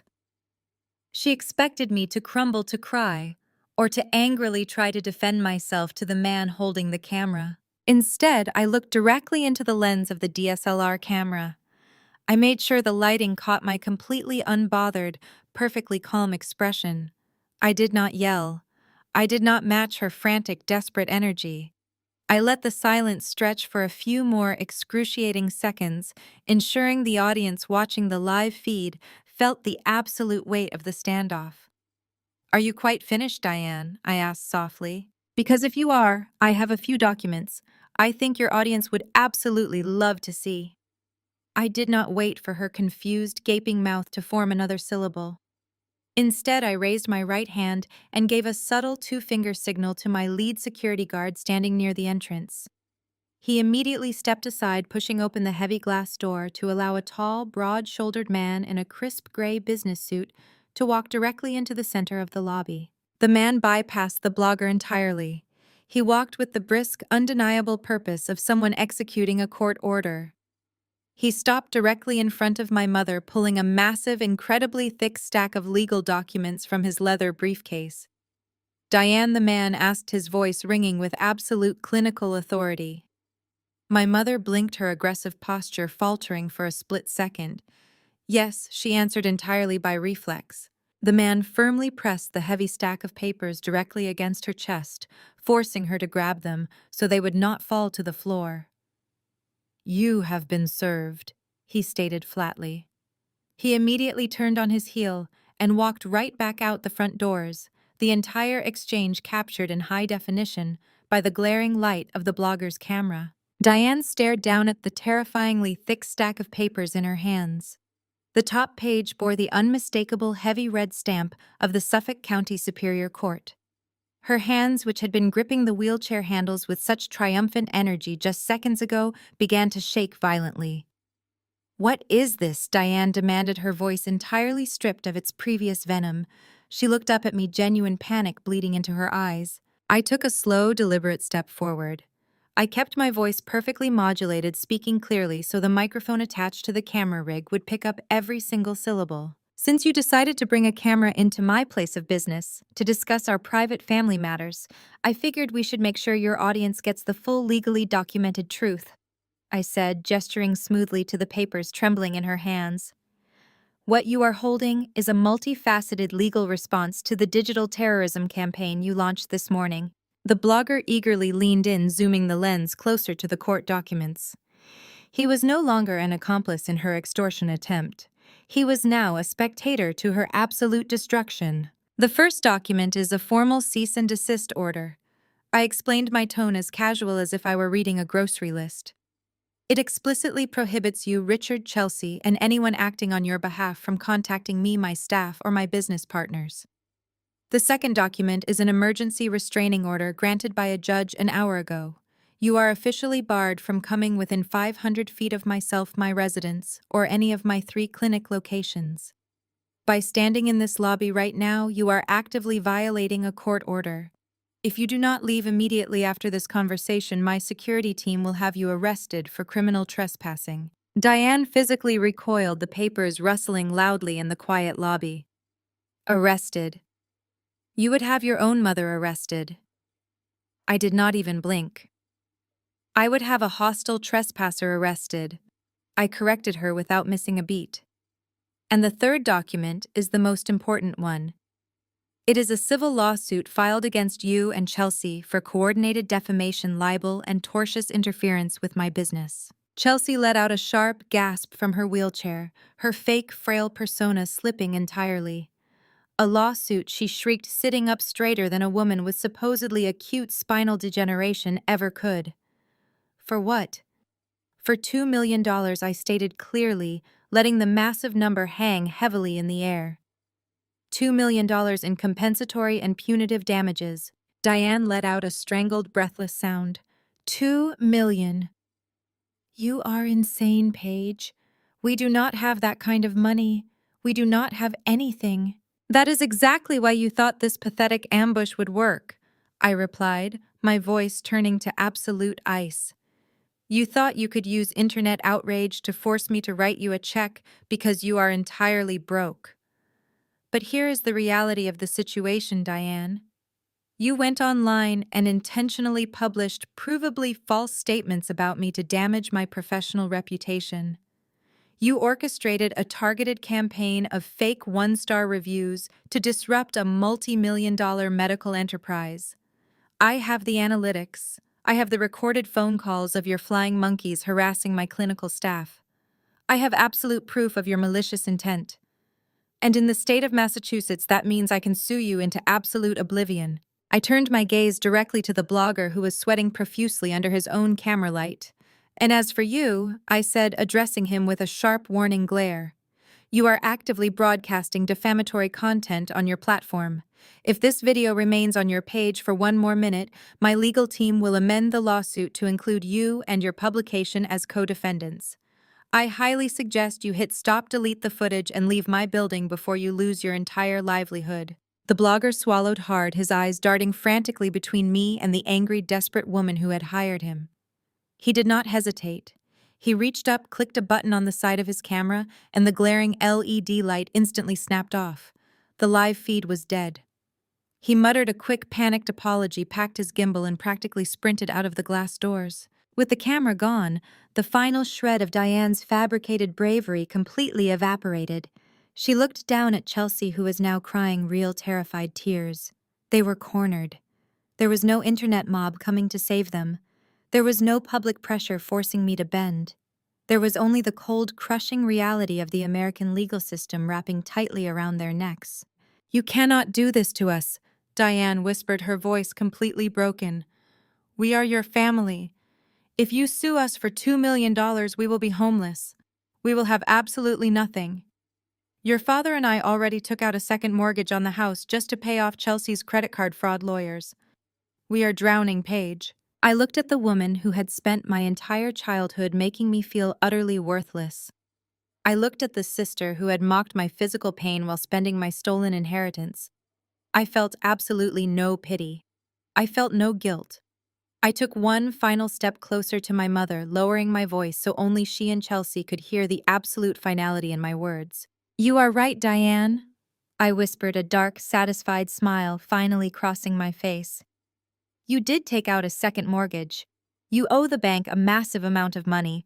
But what you clearly do not understand is how the financial sector actually operates when you stop paying your bills."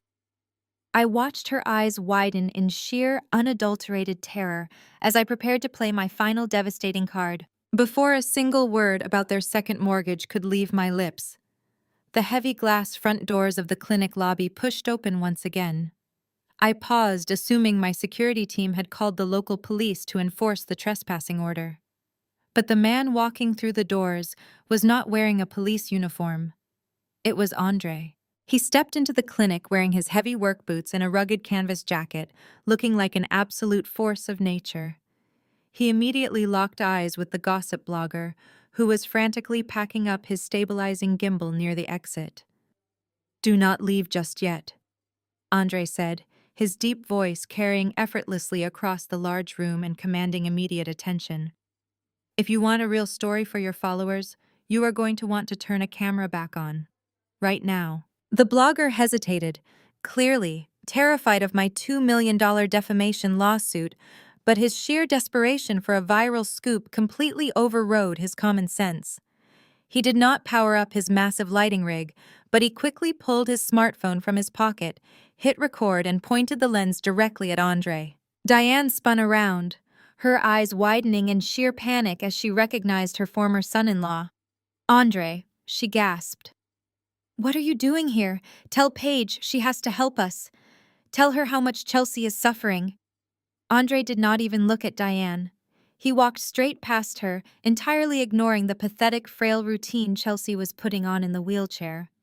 He stopped directly in front of me and handed me a thick, sealed manila folder bearing the official stamp of his legal counsel. "I drove straight here after I left the coffee shop," Andre said, keeping his eyes locked on mine. "My divorce attorney called me 20 minutes after we parted ways. The forensic accounting team finally finished combing through the financial discovery phase of our divorce trial. I thought you might need some ammunition today." I took the folder, the weight of it feeling like an anchor of absolute truth in my hands. "What did they find?" I asked quietly. Andre finally turned around, crossing his large arms over his chest as he stared down at his ex-wife. Chelsea shrank back in the wheelchair, her fake whimpers instantly dying in her throat. She looked utterly terrified, her eyes darting nervously toward the exit. "It turns out my ex-wife is not just a compulsive liar," Andre announced to the room, making sure the blogger's smartphone was capturing every single word. "She is also a world-class embezzler." Chelsea gasped, her hands gripping the armrests of the wheelchair so tightly her knuckles turned stark white. "Andre, shut up," she shrieked suddenly, possessing a remarkable amount of energy and lung capacity for someone who was supposedly at death's door. "You cannot talk about our private divorce proceedings in public. This is a violation of my privacy." "I can and I will," Andre fired back, his voice booming with righteous anger. "For the last 2 days, you and your mother have been plastering videos all over the internet, crying about how you are completely destitute. You claimed you were drowning in debt, and that your millionaire sister was leaving you to die because you could not afford a $50,000 hospital deposit. It was a brilliant performance, Chelsea, truly, but it was a complete and utter lie." Diane looked frantically between Andre and her daughter, her meticulously crafted victim persona beginning to crack. "What is he talking about, Chelsea?" she demanded, her voice trembling with genuine confusion. Andre pointed a firm finger at the manila folder in my hands. "Open it, Paige. Read the highlighted page from the offshore banking institution." I flipped the heavy folder open. Sitting right on top of the stack of legal discovery documents was a certified bank statement from a private financial institution located in the Cayman Islands. The account was registered under a complex shell corporation, but the primary beneficiary listed at the very bottom was undeniable. It was Chelsea. I looked at the total available balance. My eyebrows shot up in genuine surprise. I knew she was a thief, but the sheer scale of her deception was staggering. $150,000, I read aloud, my voice echoing sharply against the lobby walls. The entire room went completely dead silent. The blogger lowered his phone slightly, his mouth hanging open in absolute shock. The narrative he had been fed by my mother was violently disintegrating right in front of his eyes. "She did not just run up my credit cards," Andre explained, his eyes burning with disgust as he looked at Chelsea. "For the last 3 years of our marriage, she was systematically siphoning cash from my commercial construction business. I worked 14-hour days in the freezing cold to build that company from the ground up, and she intercepted vendor payments, manipulated the digital ledgers, and funneled the money into an untraceable offshore account to hide it from me and the IRS. She is sitting on $150,000 in pure stolen cash." Diane stumbled backward, bumping heavily into the reception desk. She looked like she had just been physically struck. She stared at Chelsea, who was now actively avoiding her mother's gaze, staring firmly down at her lap. "You have $150,000, Diane whispered, her voice completely hollow, entirely stripped of its previous aggressive volume. "Chelsea, look at me. Is he telling the truth?" Chelsea refused to look up. She mumbled something completely unintelligible, pulling the oversized hospital gown tighter around her shoulders in a pathetic attempt to shield herself from the heavy judgment filling the room. The realization hit my mother like a runaway freight train. The toxic mother-daughter alliance that had tormented me for my entire life instantly fractured and shattered. Diane realized she had not just been exposed, she had been conned by her own golden child. "I took out a second mortgage on our house for you," Diane screamed, her voice cracking with sheer hysteria. "Your father and I liquidated our emergency savings to pay for your defense lawyers. We ruined our credit score to cover your medical consultations, and you had the money the entire time. You let us risk our home while you had 150 grand hidden away." Chelsea finally snapped, her sweet, fragile victim persona completely evaporating into thin air. "I needed that money for my future," she yelled back, her voice harsh and dripping with her signature entitlement. "Andre left me with nothing. If I paid the hospital deposit myself, I would be completely broke. Paige is rich. She has 3 clinics. She should be the one paying for it. She owes us." The absolute insanity of her logic hung heavily in the air. Chelsea had literally faked extreme poverty and allowed her parents to face complete financial ruin, all while trying to extort me simply because she did not want to spend her stolen money. Her sense of entitlement was so deeply ingrained that she genuinely believed my hard-earned wealth belonged to her. I looked at the gossip blogger who was now grinning wildly behind his smartphone camera. He had exactly what he needed. The viral narrative had completely flipped. Chelsea was no longer the tragic paralyzed victim of a cruel wealthy sister.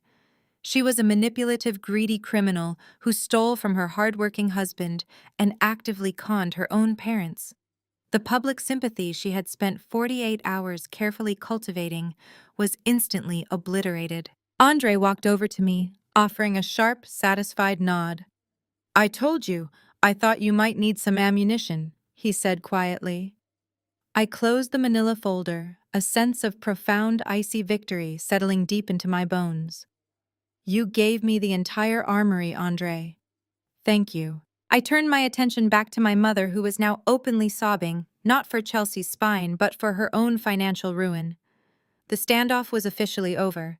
They had brought a camera crew to destroy my life, and instead, they had broadcast their own absolute destruction to the entire city. But I was not finished. I had promised myself I would crush their arrogance completely, and it was finally time to return to the devastating card I had been holding before Andre walked in. I watched her eyes widen in sheer, unadulterated terror as I prepared to play my final devastating card. The heavy silence in the clinic lobby was suddenly broken by the sound of my mother's ragged, hyperventilating gasps. The reality of the $2 million defamation lawsuit, combined with Andre exposing the massive offshore bank account Chelsea had been hiding, completely broke whatever fragile grip Diane still had on her sanity.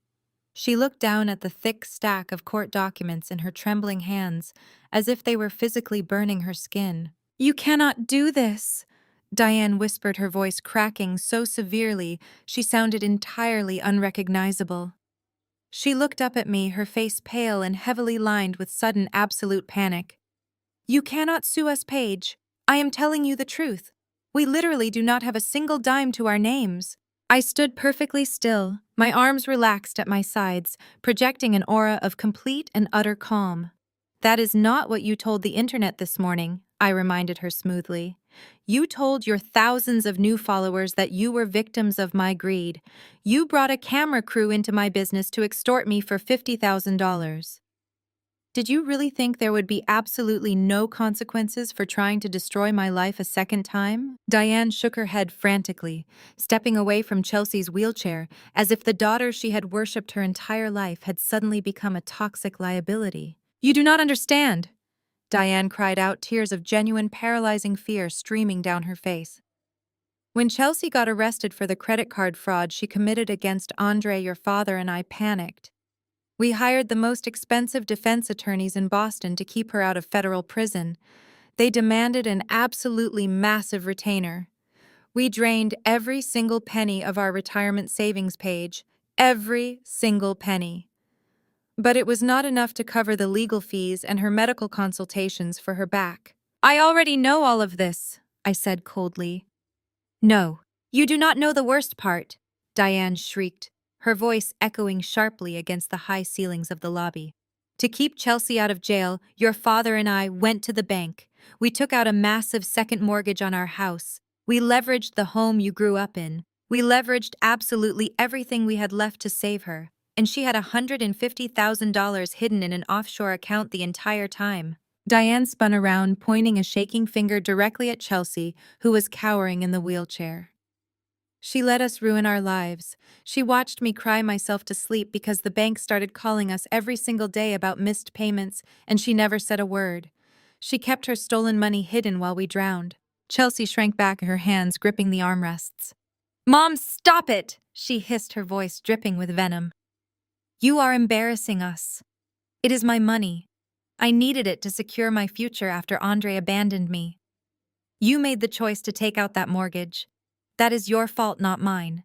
Do not try to blame me because you and Dad made a bad financial investment. The absolute sheer audacity of Chelsea's statement hung heavily in the air. The toxic alliance that had defined their relationship for 3 decades instantly shattered into a million irreparable pieces right in front of my eyes. Diane stared at her golden child, completely horrified by the monster she had actively created and enabled. For the very first time in her life, Diane was on the receiving end of Chelsea's ruthless sociopathic selfishness. I watched them tear each other apart with a profound sense of satisfaction. It was the natural, inevitable conclusion to a relationship built entirely on manipulation, superficial appearances, and the systematic abuse of others. Diane turned back to me, her chest heaving, abandoning Chelsea entirely. She took a step toward me, holding the lawsuit documents up like a white flag of surrender. Paige, please listen to me, Diane begged, her voice dropping into a pathetic, desperate whine. We are defaulting on the second mortgage. We are 3 months behind on the payments. The bank is sending us warning letters every single week. We can barely afford to buy groceries, let alone pay a massive legal settlement. If you move forward with this $2 million defamation suit, the legal fees alone will bankrupt us within a month. I maintained my icy stare, refusing to offer her a single ounce of sympathy. You will force us into Chapter 7 bankruptcy. Diane continued, openly sobbing now. The bank will foreclose on the house. We will lose the cars. We will lose our country club memberships. Your father will be completely humiliated at his firm. We will be thrown out onto the street, Paige. We will be homeless. You would really put your own mother and father on the street. Is that the kind of cold-blooded person you have become? She was trying to weaponize guilt one final time. She was trying to make me feel responsible for the catastrophic consequences of her own terrible decisions. 5 years ago, standing in that bridal boutique, her words might have actually pierced my armor. I might have felt a shred of obligation to save them. But I was no longer the broken, desperate girl leaning on metal crutches. I was a woman who had pulled herself out of the dark, freezing basement they had banished me to. I looked at Diane, absorbing the absolute terror in her eyes. I did not feel a single drop of guilt. I felt the pure, unadulterated thrill of absolute victory. I let a slow, calculating smile spread across my face. It was a terrifying smile, entirely devoid of warmth, designed to let her know that the game was officially over and she had lost absolutely everything. I am not the one putting you on the street, Diane, I said softly, my voice carrying a lethal edge. What do you mean? Diane gasped, her eyes darting nervously around the room, as if expecting another process server to magically appear from the shadows. You just told me that you are 3 months behind on your second mortgage payments, I replied, taking a slow, deliberate step closer to her. You told me the bank has been sending you warning letters every single week. But clearly you and Richard have been so distracted by Chelsea's fake medical emergency and your little internet smear campaign that you have not been paying close attention to your actual mail. Diane froze her breath, hitching in her throat. What mail? I tilted my head slightly, my smile widening into a predatory grin. You really should read your mail, Diane, specifically the certified letter regarding who just bought your mortgage debt. Diane stared at me, her eyes darting back and forth frantically, as her brain struggled to process the words I had just spoken. Bought our mortgage debt. She repeated, her voice barely a hollow whisper, echoing in the quiet lobby. What are you talking about? Major commercial banks hold our mortgage. You cannot just buy a loan. I slowly walked over to the reception desk, never breaking eye contact with my mother. I reached into my leather tote bag sitting behind the polished counter. When a bank issues a high-risk second mortgage to a couple who has completely drained their retirement accounts to pay criminal defense lawyers, they monitor that account very closely, I explained, pulling out a sleek black portfolio. And when that desperate couple stops making payments for 90 days, the bank officially categorizes that loan as toxic debt. I walked back towards the center of the lobby, my heels clicking rhythmically against the floor. You see, Diane, major financial institutions do not like keeping toxic debt on their books. It ruins their quarterly reports and makes their shareholders nervous. So instead of dealing with the messy, drawn-out, and expensive process of foreclosing on a suburban colonial house, they bundle that defaulted loan and sell it off to private investment firms at a massive discount. They cut their losses and wash their hands of the entire situation. Diane swallowed hard, her face slick with cold sweat. She clutched the massive stack of defamation lawsuit papers tighter against her chest. Okay, so a private firm bought our loan. What does that have to do with you? Why do you care who holds our mortgage? We will just negotiate a new payment plan with the investment firm. Richard is a senior vice president. He knows exactly how to talk to these corporate holding companies. He negotiates with private equity firms all the time. I let out a sharp, genuinely amused laugh. Oh, I am absolutely sure Richard knows how to talk to corporate holding companies. But he is going to have a very hard time negotiating a payment plan with this specific one. I opened the black portfolio and pulled out a single sheet of heavy watermarked paper. It was an official corporate registration document from the state of Massachusetts. I held it out to her, keeping my hand perfectly steady. Read the name of the limited liability company that purchased your defaulted second mortgage from the bank last month, I instructed her, my voice ringing with absolute, undeniable authority. Diane reached out with trembling fingers and took the paper. She squinted her eyes, scanning the dense legal jargon at the top of the page. Vanguard Medical Holdings, LLC. She read aloud, her voice shaking violently. I do not understand.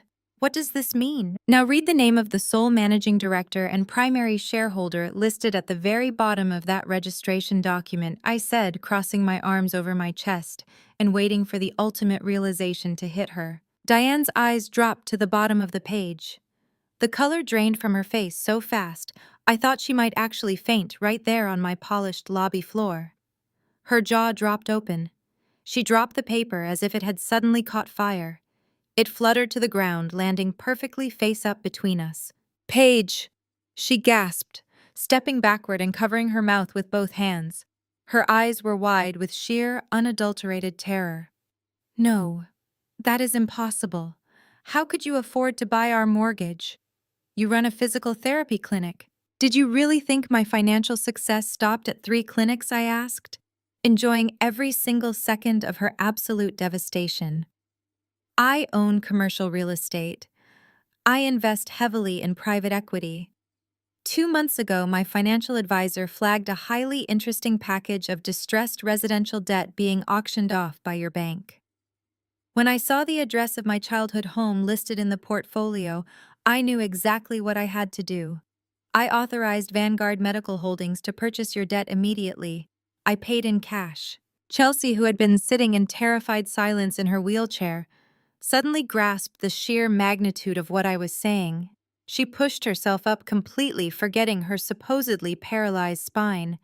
Wait, she stammered, looking from the document on the floor to my perfectly calm face. Are you saying you own the loan on Mom and Dad's house? I do not just own the loan. Chelsea, I corrected her, my tone dropping to a lethal whisper. Because they have formally defaulted on the terms of the agreement by missing 3 consecutive payments, I hold the absolute legal right to the collateral. I am not just a family member you can extort for a quick hospital deposit. I am literally your bank. I hold the deed. I own the roof over your heads. Diane collapsed to her knees. She did not kneel gracefully. She crumpled into a miserable, defeated heap on the floor of my clinic lobby, the $2 million defamation lawsuit scattering around her. "You bought our house just to destroy us." She wept loudly, rocking back and forth on the floor. "You planned this entire thing. You knew we were coming here today to ask for help, and you set this trap to completely humiliate us. You are a monster." "I did not set a trap, Diane," I replied, staring down at her pathetic display. "You built it yourself. You chose to commit federal wire fraud and steal my grandmother's trust fund. You chose to spend your entire savings keeping your criminal daughter out of prison instead of paying your mortgage. You chose to bring a camera crew into my business to try and extort me for $50,000. All I did was buy a piece of toxic debt from a bank. You are the one who actively destroyed your own life. When you buy distressed debt, the bank transfers all rights of collection to the new owner. I continued making sure every single patient and staff member in the vicinity could hear the absolute truth. They send a certified letter to the borrowers, notifying them of the change in servicing. That letter arrived at your house last Thursday, Diane.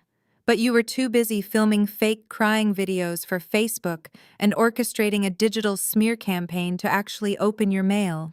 If you had bothered to read it, you would have seen my corporate name on the letterhead and realized you were walking straight into a slaughterhouse today. Andre stood near the exit, watching the scene unfold, with a look of pure, unadulterated awe. He shook his head slowly, a massive grin spreading across his face. He had watched Chelsea and Diane manipulate and destroy everything in their path for years, completely unchecked by consequence. Seeing them finally meet a force they could not manipulate, a wall they could not cry their way through, was a masterclass in karma. "Paige, please," Diane begged, crawling forward slightly and reaching toward my shoes. "We can work this out. Richard will cash out his corporate pension. We will pay you back every single cent with interest. Just give us time. Do not take our home." "Time?" I asked, raising a single eyebrow. "Like the time you gave me when I was begging for $40,000 to save my leg, you told me to manage. You told me I was an inconvenience to your social calendar. Well, Diane, your financial crisis is currently an inconvenience to my real estate portfolio. And I am done managing your mistakes. I am done managing your mistakes." Diane let out a raw, guttural sound, pressing her forehead against the cold tile of the clinic floor. She was completely broken, stripped of every single ounce of the arrogant country club superiority she had worn, like armor, her entire life. She finally understood that I was not bluffing. I was not making an empty, emotional threat. I was executing a perfectly legal, airtight financial maneuver that she had absolutely no defense against. "You cannot foreclose on us," Diane choked out, refusing to look up at me, her tears pooling on the polished marble. "We have lived in that house for 30 years. It is our family home. The neighbors know us. Everyone on that street respects us. You cannot just put a foreclosure sign on our front lawn." "I am not just putting a sign on your lawn, Diane," I said, my voice projecting crisp and clear across the lobby, ensuring my staff in the background heard every single word. "My attorneys formally filed the notice of default with the county clerk yesterday afternoon. Because you are past the 90-day delinquency threshold, the state of Massachusetts allows me to bypass any mandatory mediation periods. The foreclosure proceedings have officially begun. It is already a matter of public record." At the phrase public record, Diane's head snapped up violently. If there was one thing my parents valued more than money, it was their meticulously crafted public image. They had spent decades building a reputation as the wealthy elite couple of our Boston suburb. They hosted charity galas, bragged about their exclusive memberships, and constantly looked down their noses at anyone they deemed financially inferior. Now their absolute ruin was about to be printed in the local public notices for every single one of their wealthy friends to see. "Public record," Diane repeated, her voice barely a whisper as her eyes darted frantically around the room. "No, no Paige, please. The country club board monitors the county financial filings. If they see a foreclosure notice attached to our names, they will invoke the insolvency clause. They will completely revoke our membership. We will be barred from the grounds. They will absolutely revoke it, I agreed smoothly, relishing the sheer panic washing over her face. And what do you think is going to happen when Richard walks into his investment firm tomorrow morning? He is a senior vice president of wealth management. His entire career, his entire inflated ego is built on advising wealthy clients on how to protect their assets.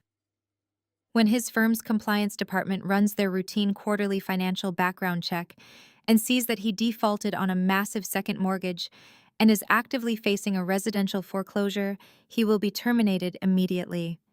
You cannot manage millions of dollars in client funds when you cannot even pay your own mortgage.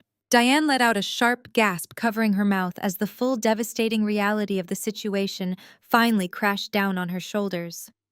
The house was not just a building. It was the physical anchor of their entire social identity. Without it, they were nothing. They were going to lose the country club. Richard was going to lose his high-paying corporate job. They were going to become the exact type of financially ruined people they had spent their entire lives mocking and avoiding. You are destroying us. Diane wept, her tears falling freely now. You are taking absolutely everything we have. I am taking back exactly what you owe me. I corrected her, my tone completely devoid of mercy. You took out that toxic loan to cover for your fraudulent daughter. You made your bed, Diane. Now you get to lose sleep in it.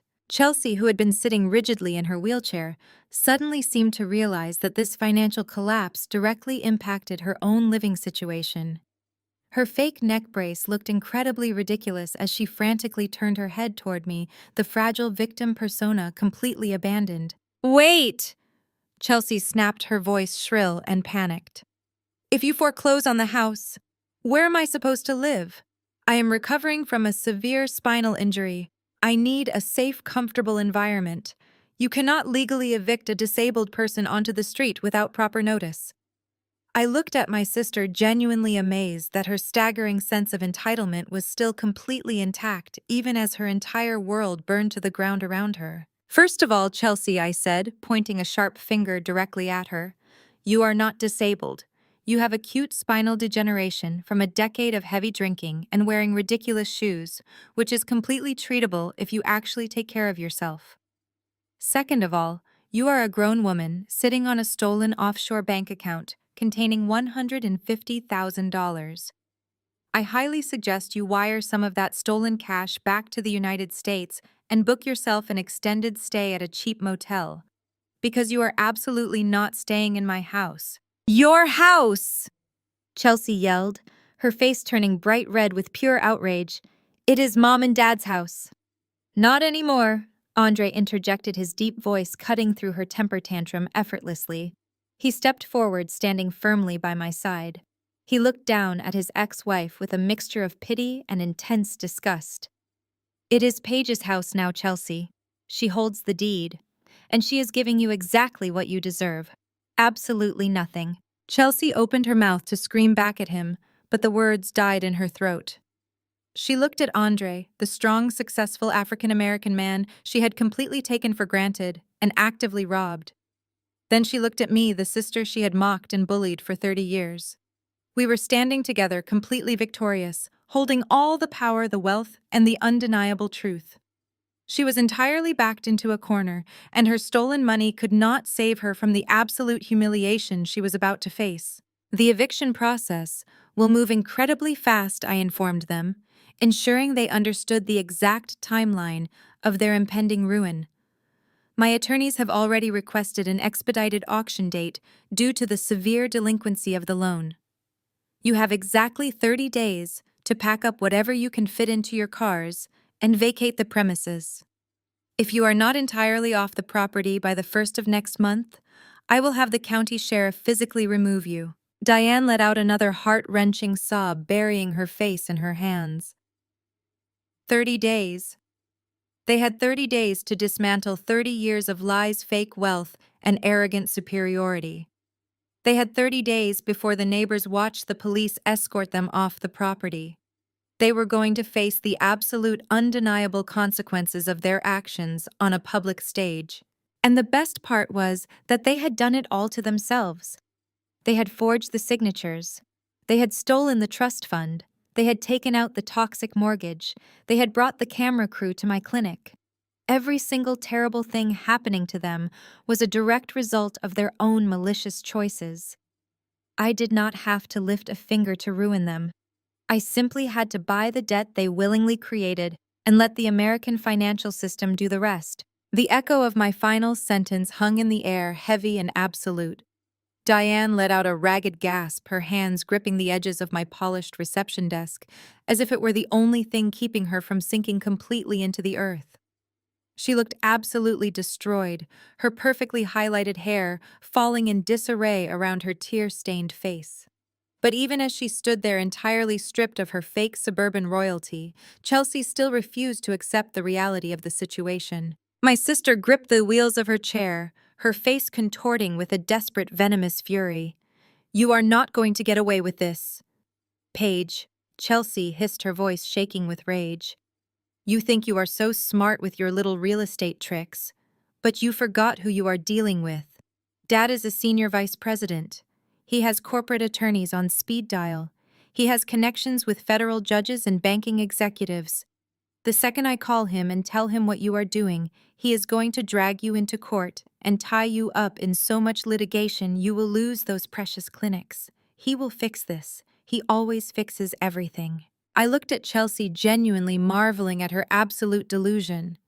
She still viewed Richard as an invincible titan of wealth, completely blind to the fact that his entire empire was built on a foundation of stolen money and fragile credit. "You should absolutely call him Chelsea," I said, offering her a bright, terrifyingly pleasant smile. "I am sure he would love to hear from you, but you might have a hard time getting him on the phone this afternoon.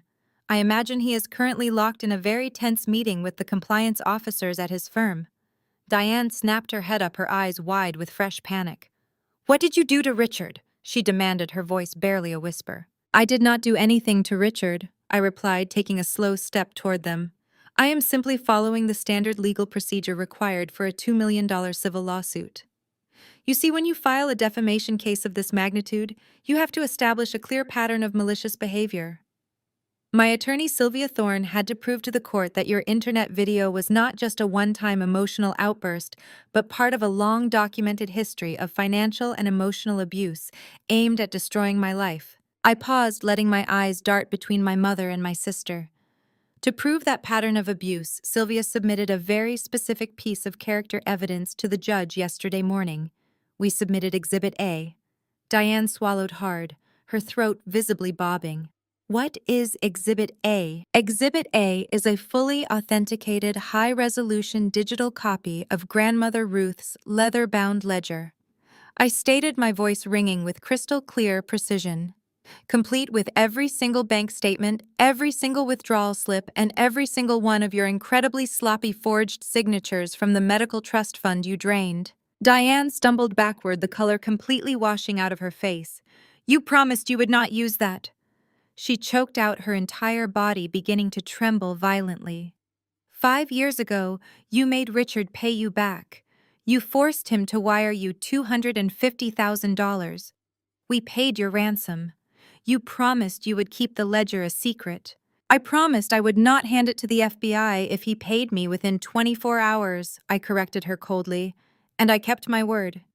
I took the money, I got my surgery, and I walked away. But you are the ones who decided to break the peace treaty. You are the ones who brought a camera crew into my lobby today to ruin my business. Did you really think my non-disclosure agreement applied to you actively trying to destroy my life? I used the ledger to defend myself against your defamation. It is now a permanent part of the public court record." Chelsea looked wildly between me and her mother. "What ledger? What trust fund, Mom? What is she talking about?" Diane could not even look at her golden child. She simply stared at the floor, her breathing coming in short, panicked gasps. "But the civil court is not actually your biggest problem," I continued, ensuring they understood the absolute magnitude of the trap they had stepped into. "You see, when irrefutable evidence of a massive federal felony is submitted into the public record, it triggers automatic flags within the legal system. Sylvia Thorne is a very thorough attorney. As an officer of the court, she was legally obligated to report the evidence of grand larceny and wire fraud to the appropriate federal agencies. Diane let out a low, agonizing moan, clutching her stomach as if she were going to be physically sick. And the agency that took the most immediate interest in Richard's financial history was not the FBI, I explained smoothly. It was the Internal Revenue Service. The 3 letters hit the room like a physical shockwave. Even Andre, who had been leaning quietly against the glass wall watching the destruction, stood up slightly straighter, a look of profound awe crossing his features. The IRS Criminal Investigation Division formally opened a case on Richard this morning, I said, driving the final nail into their coffin. Because here is a fun fact about the American tax code, Diane. When you embezzle $200,000 from a trust fund, the IRS still legally considers that stolen money to be taxable income. Richard never declared that massive influx of cash on your joint tax returns for the last 10 years. That is textbook felony tax evasion. No, Diane whimpered, shaking her head in aggressive denial. No, Richard paid it back.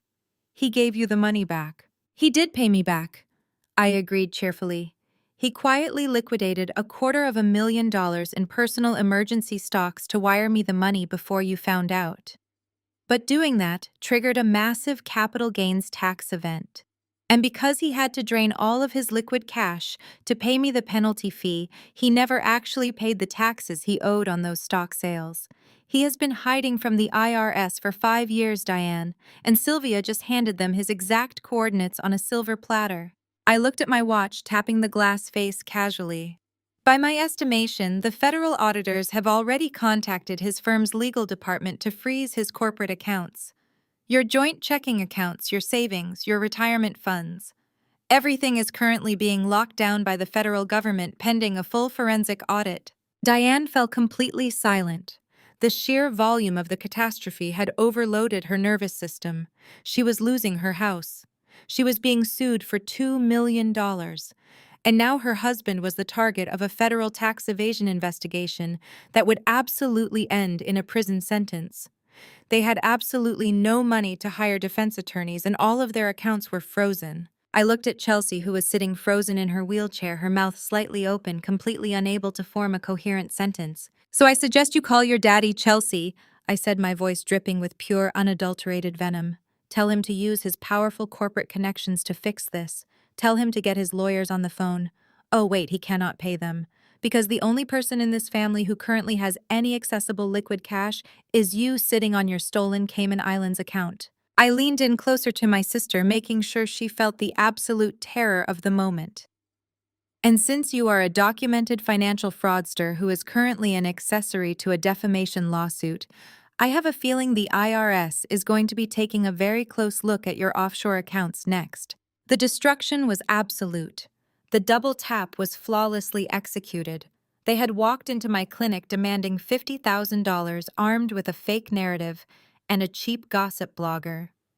They were walking out facing federal prison homelessness and the total annihilation of their family legacy. I turned on my heel and walked back through the heavy glass doors into the secure clinical hallway, leaving my mother sobbing on the polished floor and my sister staring blankly at the shattered remains of her perfectly entitled life. My security team escorted them out of the building a few minutes later.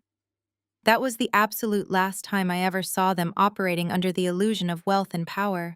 The fallout over the next 3 weeks was incredibly swift and utterly devastating. The IRS moved with terrifying efficiency. Within 48 hours of my attorney filing the evidence, Richard's corporate accounts were frozen tight. The compliance department at his wealth management firm did not just fire him, they had security publicly escort him out of the building in the middle of the trading day, carrying his belongings in a cardboard box.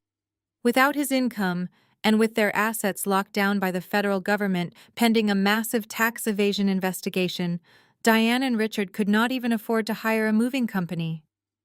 When the 30-day foreclosure notice expired, they had to pack whatever clothes they could fit into Diane's aging sedan and quietly leave the sprawling colonial house in the middle of the night to avoid the neighbors watching the sheriff lock the doors. They moved into a tiny run-down rental apartment on the outskirts of the city, completely excommunicated from their country club and their high society friends. I heard through the grapevine that Diane was actively trying to sell her old designer handbags on the internet just to afford groceries and gas money. But the most poetic justice of all was reserved entirely for Chelsea. The moment Andre exposed her offshore Cayman Islands account on that live internet broadcast, his divorce attorney filed an emergency injunction.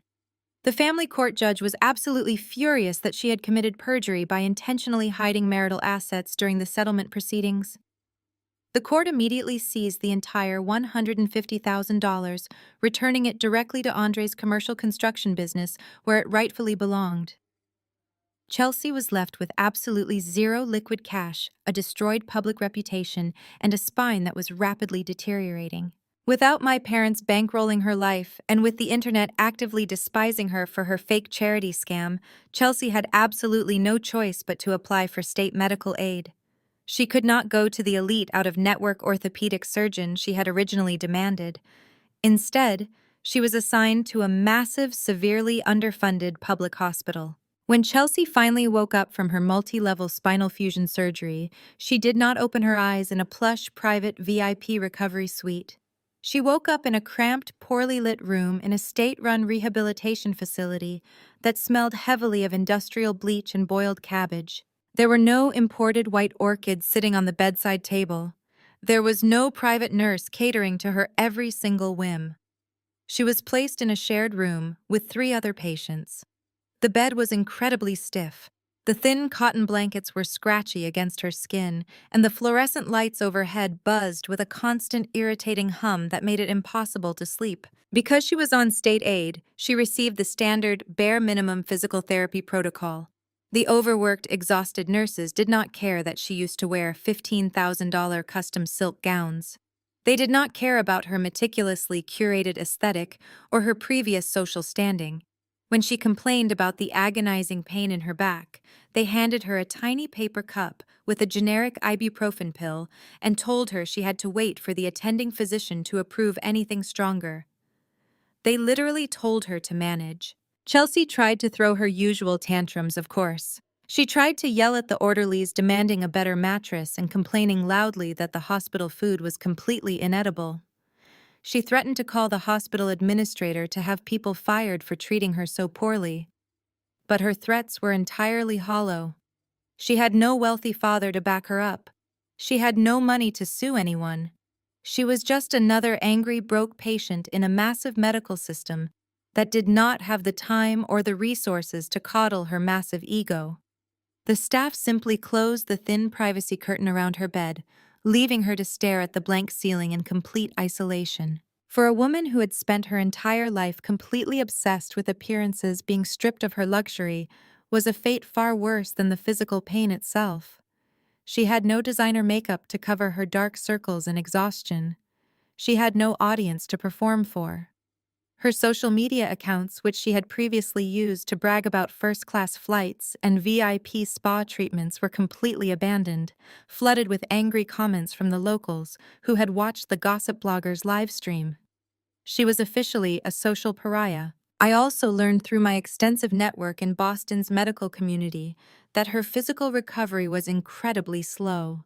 Because she had spent years treating her body terribly, and because she absolutely refused to put in the grueling, unglamorous hard work required during physical therapy sessions, her spine did not heal perfectly. She would always walk with a slight, noticeable limp. The perfect golden child aesthetic was permanently broken. There is a profound, undeniable irony in watching someone who built their entire personality on feeling superior to everyone else suddenly realize they are entirely average. Chelsea had looked down on me my entire life. She had treated me like a peasant because I had to work for my degrees, my business, and my health. Now she was experiencing the exact terrifying reality she had forced upon me 5 years ago. But the major difference was that when I was broken and alone, I used the pain to build a multi-million-dollar empire. Chelsea was using her pain to wallow in a cramped public hospital bed entirely dependent on a system she used to fiercely mock. She had tried to steal my future to fund her fake reality. She had stood by and watched our parents forge my name and drain my trust fund.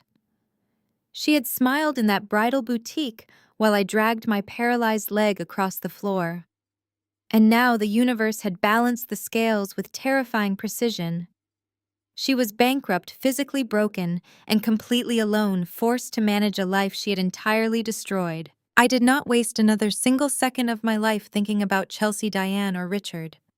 They were entirely erased from my present reality, banished to the dark, miserable consequences of their own deliberate making. Stepping into my flagship clinic on a bright, crisp Tuesday morning, the contrast between their crumbling world and my thriving one could not have been more striking. Golden sunlight poured heavily through the massive floor-to-ceiling windows, illuminating the pristine eucalyptus-scented lobby. The energy inside my building was incredibly light, focused entirely on genuine growth and healing, completely untouched by the toxic drama that had tried to aggressively infect it just a few short weeks prior. I walked into the main rehabilitation bay, tying my dark hair back and reviewing the medical chart in my hand. Waiting for me on one of the padded therapy tables was a 17-year-old high school track athlete named Jade. Jade had suffered a devastating lower back injury during a regional championship meet. Her family's basic health insurance had flat out refused to cover the highly specialized decompression therapy she desperately needed to ever run competitively again. When her high school coach called my office in a panic, explaining that this young woman was about to lose a full-ride college scholarship simply because her hard-working parents could not afford the out-of-pocket medical fees, I did not even hesitate. I immediately took her on as a pro bono patient, completely covering the cost of her entire rehabilitation program through my clinic's charitable foundation. I saw so much of my younger self in her fierce, unbroken determination.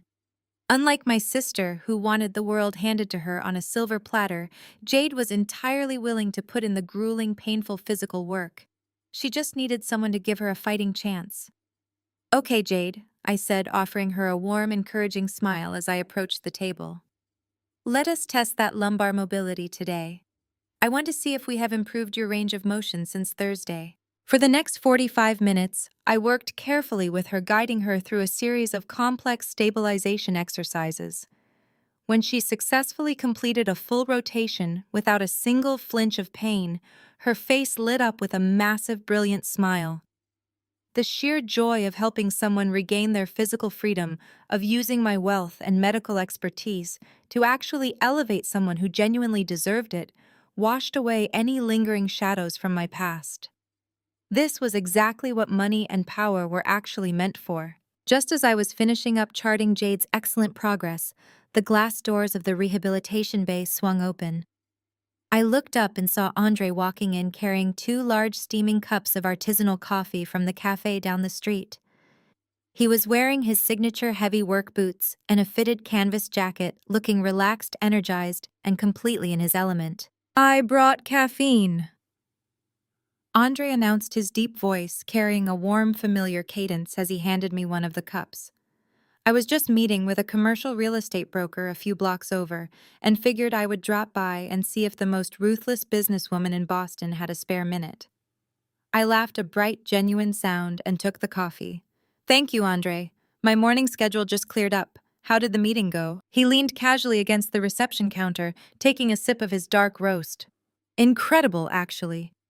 With that stolen capital successfully returned to my business accounts, I just signed the paperwork to purchase a massive new warehouse for my heavy machinery.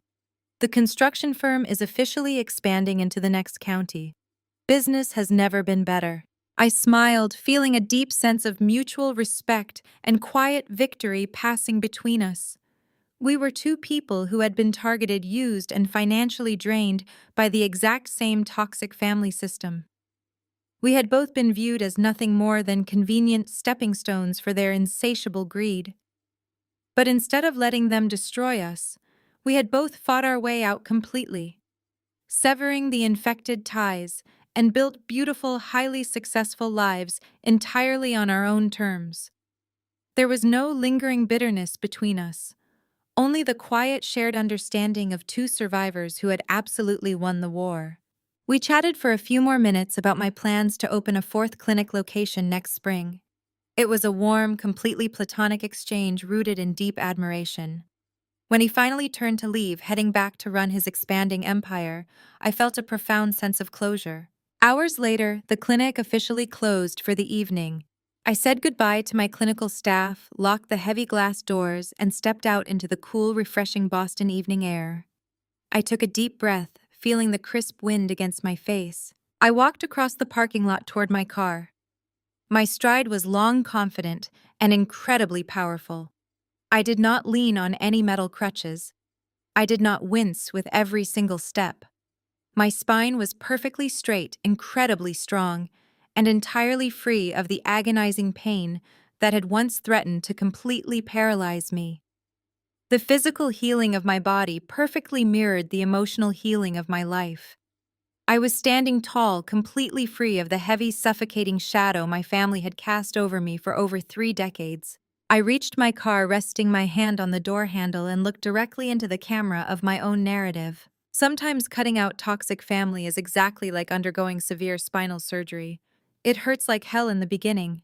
It is terrifying, it is bloody, and it requires a massive amount of painful rehabilitation to get through the initial shock. But it is the absolute only way you will ever be able to stand up straight again. You have to be willing to cut out the infection to save the rest of your life. Have you ever had to use someone's cruel words against them? Tell me your story in the comments below. And remember, your peace is worth protecting at absolutely any cost.